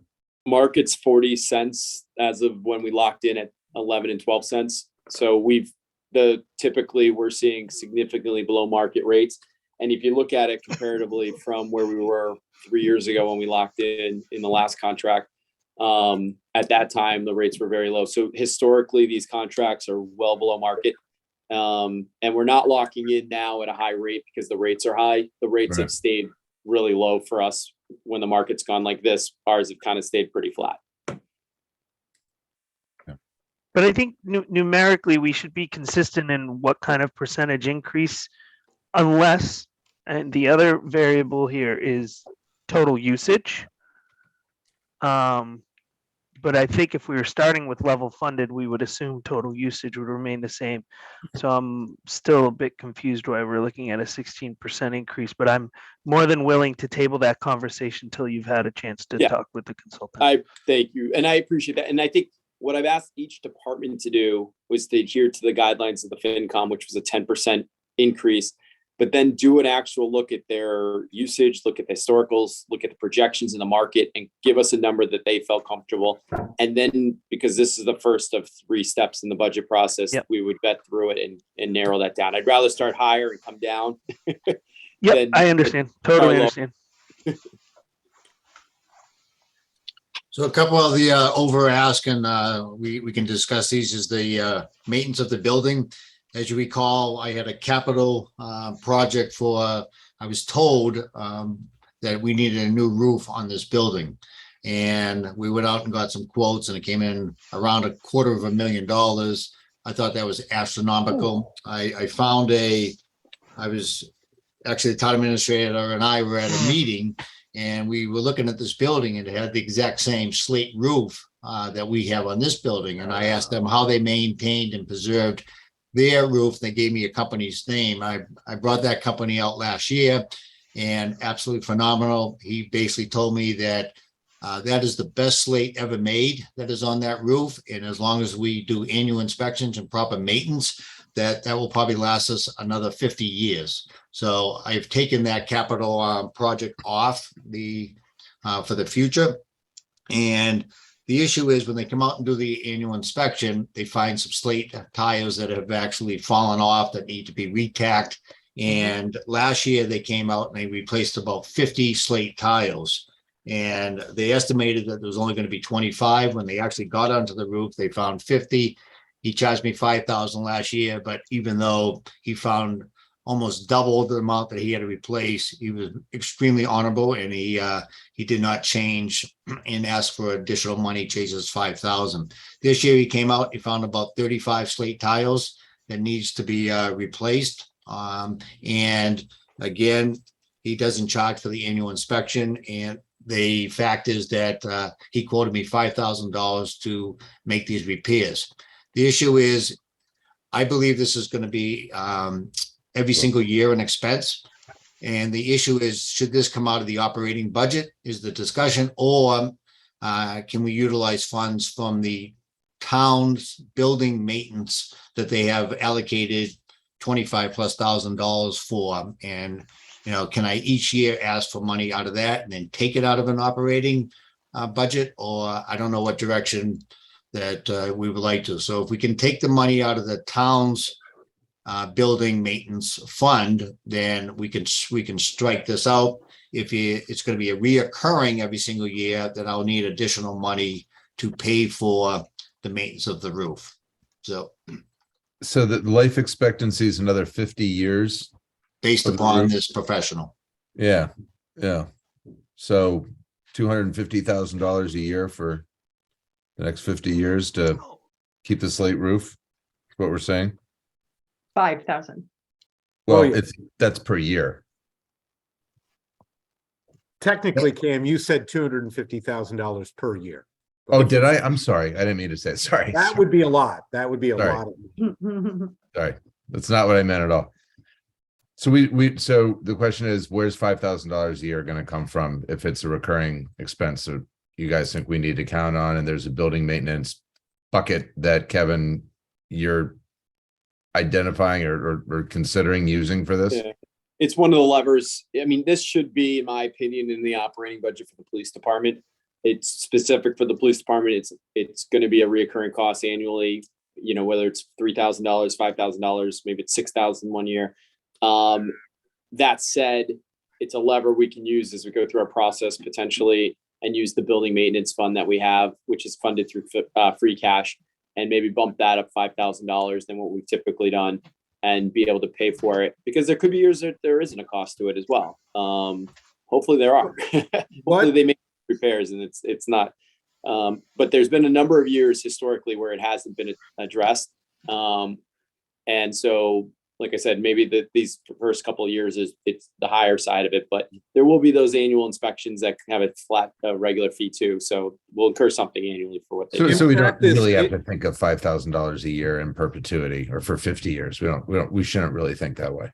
I hope not. I hope that it's upfront costs right now, because now we're just starting that inspections and those cycles. But at the same time, you know, it is an older roof, and there could be over the course of a year where they say, you know, we really should get ahead of that and that. And but it depends. We'll know as we progress with the contract. But to Chief's point, full credit to Chief. You know, he identified a major capital cost, and we were able to flex to keeping an existing slate roof rather than going to an asphalt roof or something that's, you know, less durable or less aesthetically pleasing, to do it within the confines of the budget, which is fantastic. What historically is defined as building in the building maintenance fund? I mean, clearly the police station's a building. Is it just this building, or is it, you know, buildings that don't have their own departments, or do we? So every department has a maintenance budget if they have a building, right? Okay. So like the town clerk does not have a building maintenance line item, but there's the town hall budget, which we talked about 2 weeks ago. I'm sorry, 4 weeks ago. Yeah, 2 weeks ago. Which we have a line item. The library has a line item. The police department, fire department, parks and cemetery, highway, water department all have line items for building maintenance. What we have is an overarching account that allows us, because typically unexpected things do come up during the course of the year, where we are able to utilize that account that's held in my office. Donna Rich was before, Debbie Morong now is, where as projects that exceed maybe what the budgeted amount are. Okay. In their line items, we can tap into that to cover any shortfalls or So, to take. just because we only have 15 minutes left, I'm going to stop you from Kevining too much longer and say, so this would be then, this should be, in my opinion, living in the police, because that sounds like the so-called building maintenance fund is really a building emergency fund. It's for above and beyond what you would have as a normal operating cost. If we can bake it into the budget, that would be fantastic. But if I need $5,000, if we need $5,000 to balance the year, I'm pulling. All right. Is there anything else in police? So the next one is the $10,000 over ask for vehicle maintenance, as we gave an elaborate overview of the condition of the vehicles. If we are fortunate enough to have the capital for 2 purchases, then I would remove this. We would not need that line item to be increased. We'll be able to maintain the other 4 vehicles with the existing level funded budget. Ammo cost on the bottom. Sorry, just on that, logistically, my understanding though is if we approve the budget and then we don't spend it, that goes into free cash. So would we be actually amending at town meeting based on the results of? No, what we'll do is if we get through the capital and it's on the warrant, which we went through the capital last 2 weeks ago or last week, it's going to be in there, the 2 police cruisers. If it gets to town meeting and it's voted down, we will not amend the budget. What we'll do is we'll probably go to in that 1 year, a reserve fund transfer from the FinCom if those funds are needed to continue the maintenance if we're not successful with the vehicles. So then why are we putting it in the budget now? Well, if at some point prior to going to print with this, if those police cruisers like last year, as an example, are not on the warrant, then that money's going back in. It's going to go. This will be eliminated as it'll be one as we get to the finish line. One or the other. Yeah. Okay. Good. Thank you. So another over ask is $1,985 for ammunition. There was a supply chain shortage of it, and our costs. We used to be able to buy a case of training ammo for $203. Now it's $350. We go through 14,000 rounds. So when you take 14 cases of ammo times the additional $150, we need an over ask to maintain our training of the police officers based upon their mandated qualifications and 2 training sessions per year of live fire. So that would be an over ask there. We also, since police reform, we cannot have any auxiliary officers or special police officers. So we now have to hire people under contractual guidelines. So if we hire a reserve officer, we are now obligated to outfit them with their equipment. So the last person that we hired, and why this number is based upon an over ask of $1,000 is when I sent the last officer to the uniform store, the bill was close to $1,000. And so our anticipation is that we'll be hiring 1 reserve officer in FY24. And so I would need an over ask for uniforms to outfit a new police officer. And I don't know if there's any other questions that you have or I can answer. If not, I really appreciate your time this evening. Chief, just a question again on like the cumulative. Do you anticipate that you'll be hiring 1 new officer every year going forward? Because if this goes into the budget, it gets baked in there. And it's assuming year over year now that would be in there. I think that's have to be evaluated on a yearly basis. We have really decreased. At one point in time, we had budgeted for up to 14 officers. Now we're budgeting for 8 officers. And we anticipate that 1 officer may not be coming back because of police reform and the additional training that they would have to take to maintain their certification. So we would have to replace 1 officer in FY24. Okay. And just a question about the copier. It looks like it's almost gone up 100% copying expenses. Well, we never really had a line item for copier expenses. As you see, our budget, there's 13 different line items that we've tried to consolidate and eliminate. And one of the copy expenses, we currently have 2 leased copy machines, one on the first floor, one on the second floor. One of them is $242 lease, and the other is $145 lease. And so when you take that money, honestly, the expenses that we have based upon what that line item was budgeted for, there's not sufficient funds in there to pay for those leases. So with all the consolidations that we've done in the years, try to streamline this budget to make more sense and pay line items appropriately out of the funds available for those line items. There was a shortfall of the $2,400. So I'm just asking for to be able to fund that line item appropriately.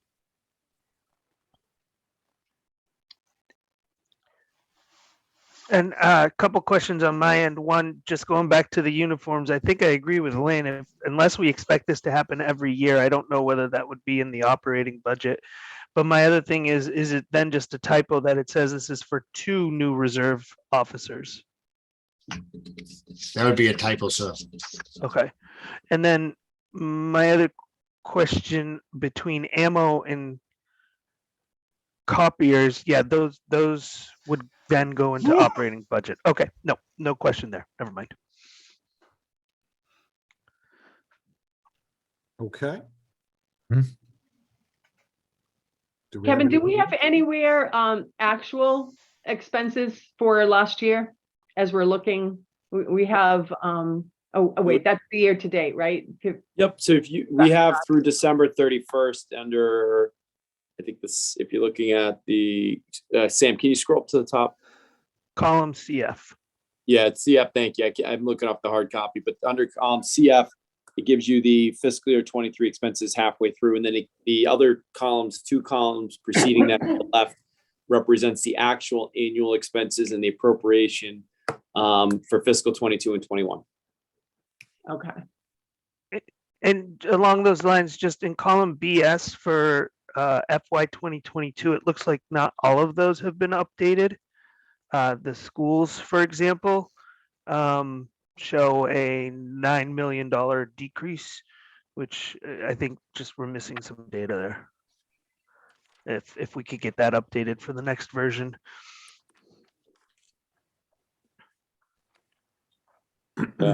Oh, the year to date, 630. Yeah, but year to date 630 would be total fiscal year, right? Oh yeah, yep, you're correct. Yep.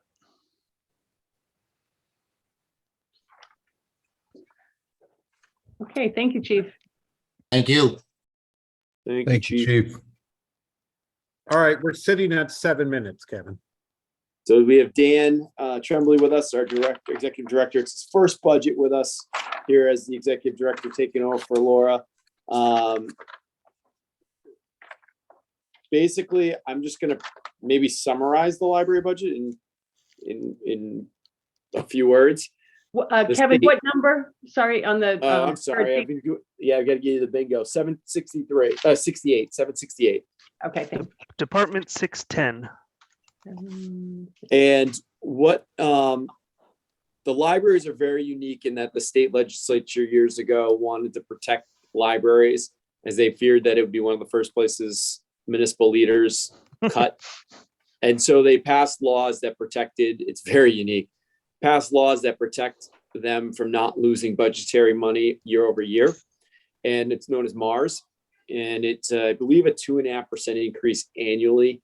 That is the minimum that it needs to increase annually, the total budget dollar amount, including salary and wages in the other category. In this case, we've had one significant salary adjustment. We've talked about that.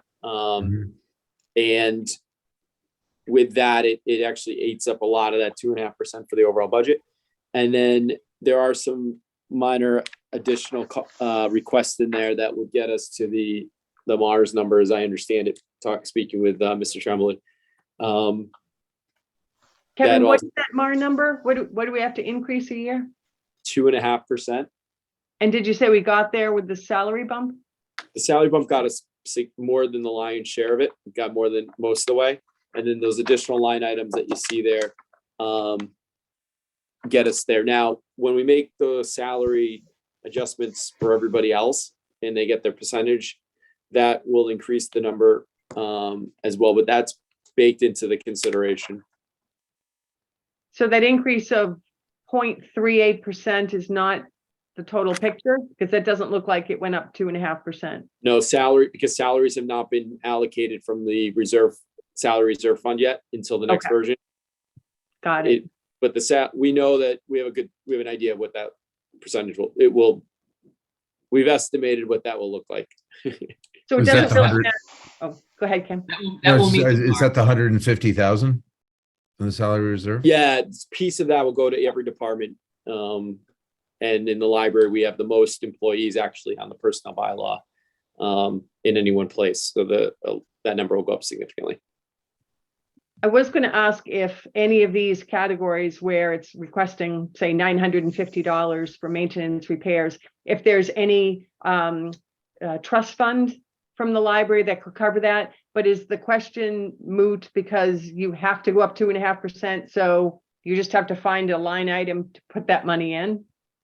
First answer would be, we look every single time to see if the trust fund will cover certain costs, and they're very specific. And I know we have a member on our board who also doubles as a member there. And there's certain guidelines that they've used in the past that we're very familiar with when understanding what can be covered and what cannot. Secondarily, it is something of a moot point as well. On our board is on the library board. Mr. Not Rob, library board, the Commissioner commissioner Trust trust funds. Oh, Commissioner question. which I Okay. believe is what we were talking about with the Gould Fund. Okay. But also this is just the cost side of it, right? And That the is correct. trust would be a revenue side or I don't know, revenue is not the right word, but a Funding. source side, Funding source. funding source. Yes. So in the event of, from a budgetary standpoint, the budget has to meet Mars. In actuality, if there's something that the commissioners decide is an appropriate spend that's baked into this budget during the course of the year, we will certainly take those funds and utilize them, because it's a budgetary requirement, as I understand it, with Mars. Mr. But Tremblay, I know line, is that accurate on the Mars? Yes, and so what that is, that maintenance number is really just maybe a 3% increase on our current contracts for like HVAC and alarm monitoring and stuff like that. So we did the best we could to find applicable expenditures, knowing that we have to move upwards, the 2.5%. The bulk of it does come from salary. But all of these were the three or so asks here were line items that have been kind of bubbling over the last couple of fiscal years. So we're trying to keep up with rising costs of materials and whatnot. And Dan, the HVAC system that we've been discussing for the past several months, that's ARPA money, so that's not showing up in here anywhere. No. That I can see. Okay. This would be for just seasonal contract for, switching over to from cooling to heating and switching the filters and such like that, checking that the equipment's in working order. Then we have another company that checks the water quality going through the system, make sure it's not too acidic, it has the right chemical balances in there.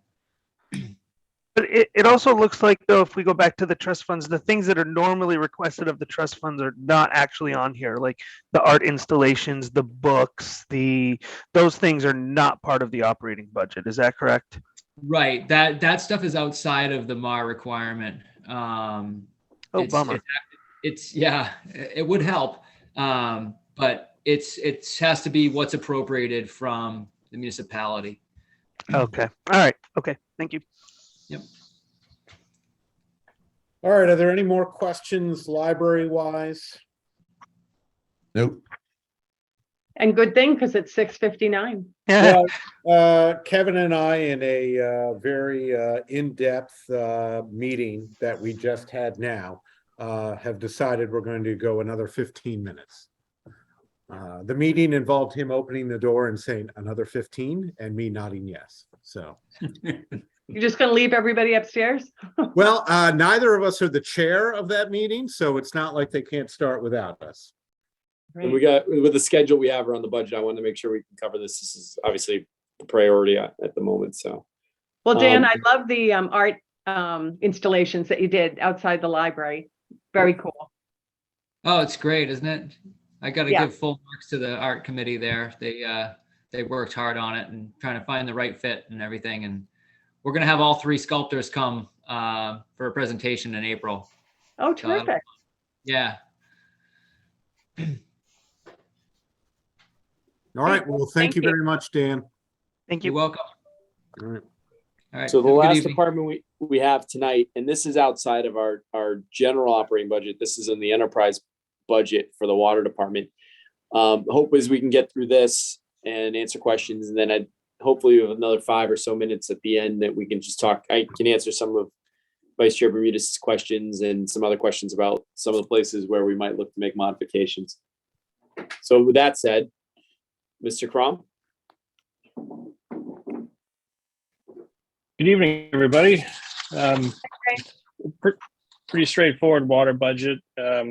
Greg, could you just tell us, or Kevin, what line item this is? In the spreadsheet? Looks like on the sheet I'm looking at, it's a separate- 061. It's a different workbook, Lynn, It's a that got different worksheet. emailed. The general. Oh, the one that got emailed. Oh, okay. Got it. All right, I'll look here then. Okay. Wages went down a bit. We have a new employee that is at a slightly less pay rate than the previous one, and having just started isn't eligible for any longevity. So wages on the sheet went down slightly. In the other section, in addition to the 10% for energy, we had some other increases for the electricity budget. This number is based on what we're actually pumping. Typically, we pump about 140 to 150 million gallons a year. For the calendar year 2022, it was a little over 160. So between the 10% allowance plus the larger volume of withdrawals, electricity went up 20%. Do we know why we're pumping so much more water? I believe it's because we're losing more water. We're for a number of years, our unaccounted for water has been around 20%. It should be less than 10. And to give you an idea, in the middle of the winter where we are right now, the lowest unaccounted for number I've seen is around 5%. And that corresponds to like a 45 gallon, 50 gallon a minute usage in the middle of the night between like 1 a.m. and 4 a.m. For the month of December, we were around 30%, and we're currently using about 160 gallons a minute during the 1 a.m. to 4 a.m. time slot. Part of that is due to leaks. I think a larger part of it is due to inaccurate meters. So that's why we're trying to get the meter fleet updated over the next 4 years to try and rein that in. But if the water meters are inaccurate, like those two should go hand the electric used for pumping and the water being pumped should go hand in hand, right? Correct. The more water you pump, the more electricity you're going to use, the more treatment chemicals you have to use. But if the water meter isn't recording properly, whether the leak is before the meter or after the meter, it has the same kind of effect. It's hard to tell where exactly it is. We can make a guess. Okay. But yeah, it's you can see further down at the bottom, like water treatment supplies, where we buy our water treatment chemicals. That's actually projected to go up 40%. Part of that is we are in a consortium that goes out to bid for water treatment chemicals. Typically, they do that in June. For fiscal 23, those prices came in about 33% higher than fiscal 21. So we were about $16,000 short this year for treatment chemicals, based on a withdrawal of about 150 million gallons. So there'll probably be a little bit more than that. So this corrects for those prices, the price change, the higher withdrawals and treatment expenses, and also adds a potential 10% increase this June. Obviously, the budget is well settled by the time we get those prices. So it's one of those things where we're probably going to be catching up for a while. The good news is we were able to save some money in water testing, about $20,000. This is largely due to reductions in the testing frequency for PFAS and synthetic organic compounds. The last year, we had to test twice a year for synthetic organics. This year, we only need to test for once, and the test frequency at the raw water sources for PFAS have been reduced from once per month to once per quarter. So there's some savings there. On the other end of things, as far as debt goes, we had planning to borrow some money to help fund the construction of the Boston Street water tank. So we've added some debt issuance cost and short-term interest in anticipation of that project. But those are the biggest changes in the budget. Excuse me, Sam, can you slide it over to the year fiscal 24 on this chart? Sorry to interrupt, Greg. Not a problem. Thanks. Anybody have any questions? I'm sure I will. I haven't had a chance really to comb through this. I don't know if anybody else. I was going to say, there's no way we're Did. doing a water budget without Raphael questions, but Okay. we just don't have them right now. One of the priorities that Greg and I talked about when setting the budget was trying to keep the rates low and not having a significant increase. You know, there's a lot of value to having a steady over time increase year over year than have peaks and valleys, which can have some major impacts on the ratepayers. And so overall, I wanted to make mention of that as a sort of a overall strategy when it comes to the water budget. And also, just to make mention of it, we talked about the debt, emphasis on that. We talked about that with the water tower and taking out roughly half of the cost. We'll be able to use retained earnings or in the enterprise fund for water, free cash. And half of it will need to be funded through a short-term ban that we'll have to take out. And then over the next few years, if we take other bans out for borrowing purposes, eventually roll them into a long-term borrowing situation. But we'll keep an eye on the rates, keep a good handle on that, so we can make sure we have the best position the town in the best possible place. The good news is, through a lot of work of people before us and the work of us as well, collectively, we've been able to have a very good bond rating, which helps us when we go out to market to get aggressive rates. It saves the taxpayer dollars on those borrowings. So, Greg, Kevin, with sorry, go ahead, Lynn. I was just gonna say, Greg, with this budget, what happens to the rates of water? Is there an impact?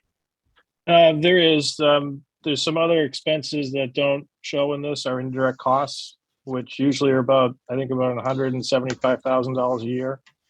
Those are actually, I anticipate those go down based on my conversation with Catherine. So that would further reduce any rate increase, but we're probably looking at like somewhere between a 3% and 4% change in the rate based on this budget.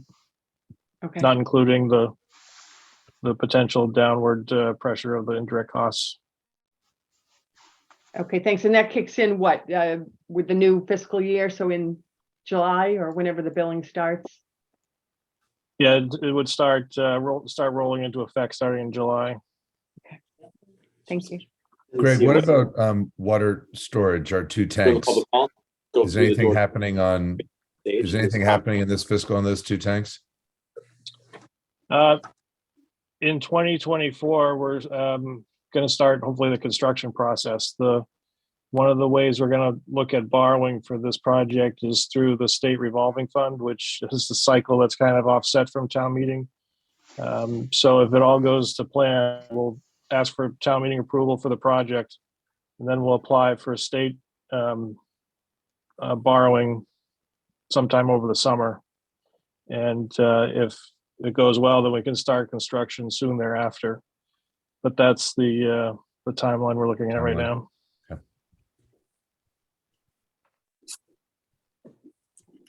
All right.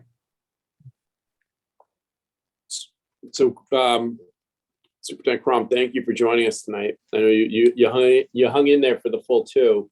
I appreciate it. We made it. And I guess he'll be back again to talk about the water bylaws next meeting. That's right. We're not going to get to that obviously this evening, nor the naming policy. So we'll put that on to the next work session.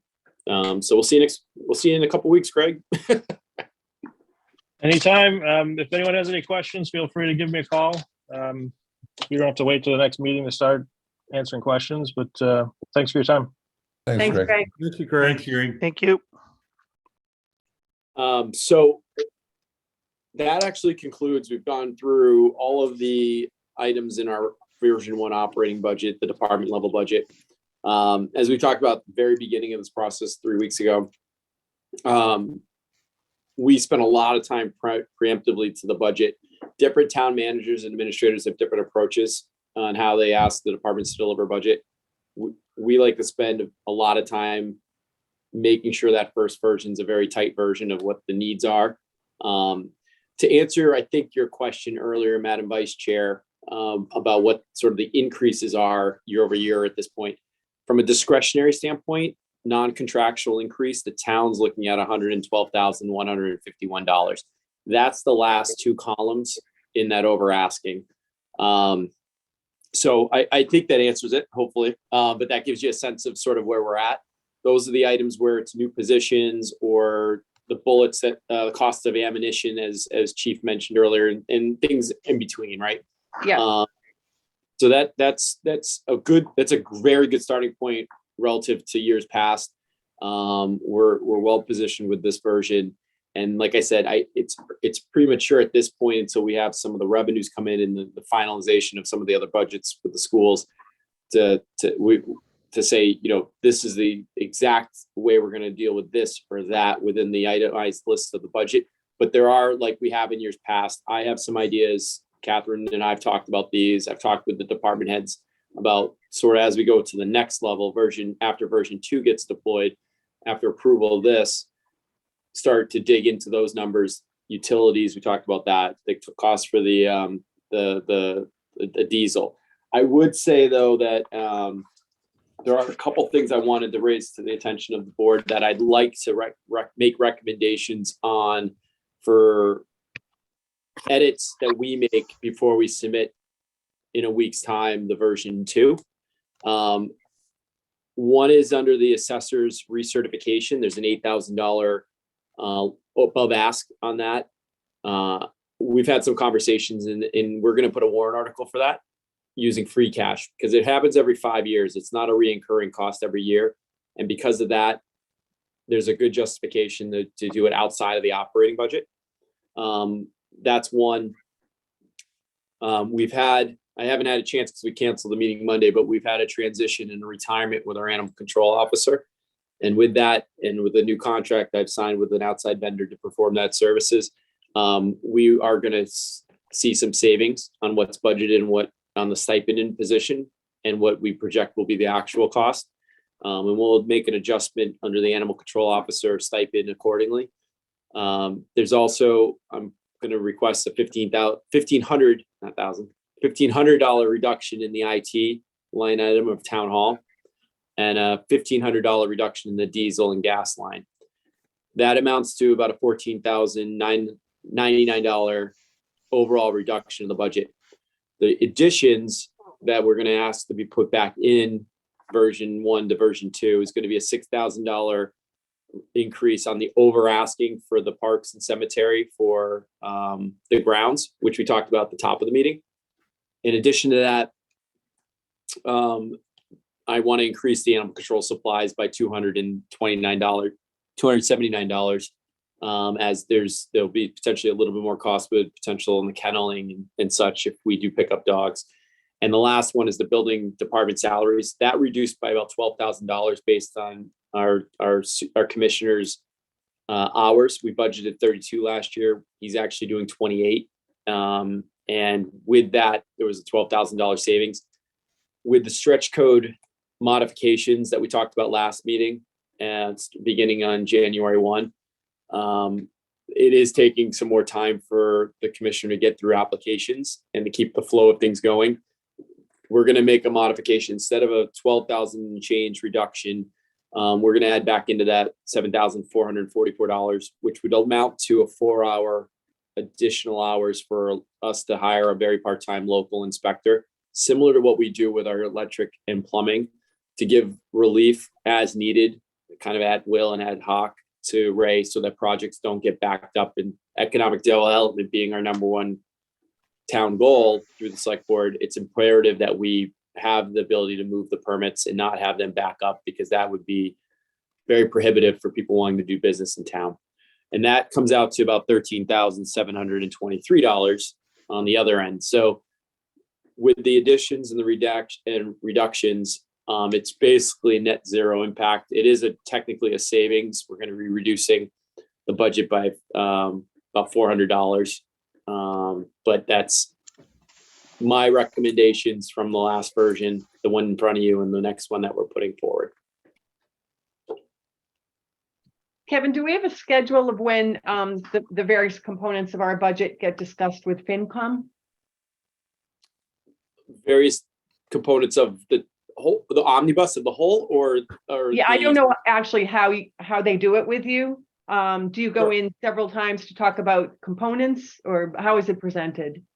Great question. So there's a schedule that was prepared working with Catherine Gabriel and the chair of FinCom, Che, as well. And she's coordinated with the department's Monday night meetings for them to participate.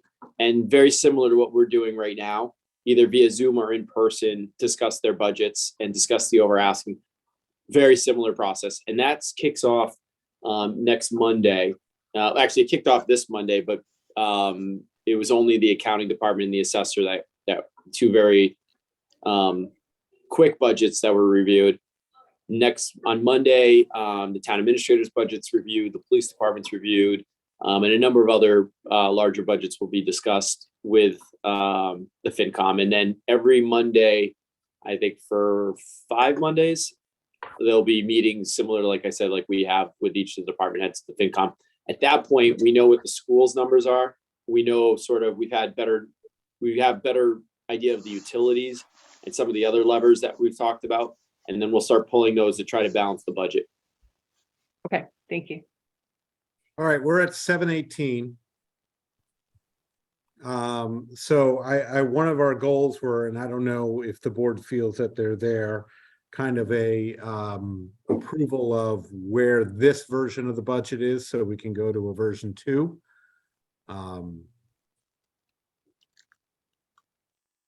Are people comfortable with that, or where are we? I am. Yeah, I'm definitely feeling more comfortable than a week and a half ago, for sure. Okay. That definitely helps us stay on. If we're able to basically say we're good with this and we can move on to the next version, that definitively helps us kind of stay on schedule, budgetarily speaking. Sounds good. Yep. I agree. Go, man. Go. All right. Do some Kevin, you master don't need planning. that doesn't involve any official vote. You just need our You need the vibe of the group. I in this case, I would, if the board's willing, I think a vote to move the budget forward with the modifications as discussed that I pointed out on those specific line items would certainly be welcomed. Okay, I mean, we can do that, particularly it's a big thing. I invite somebody to craft that motion off the top of their head. Mr. McDonald has done well this evening with crafting motions off the top of his head.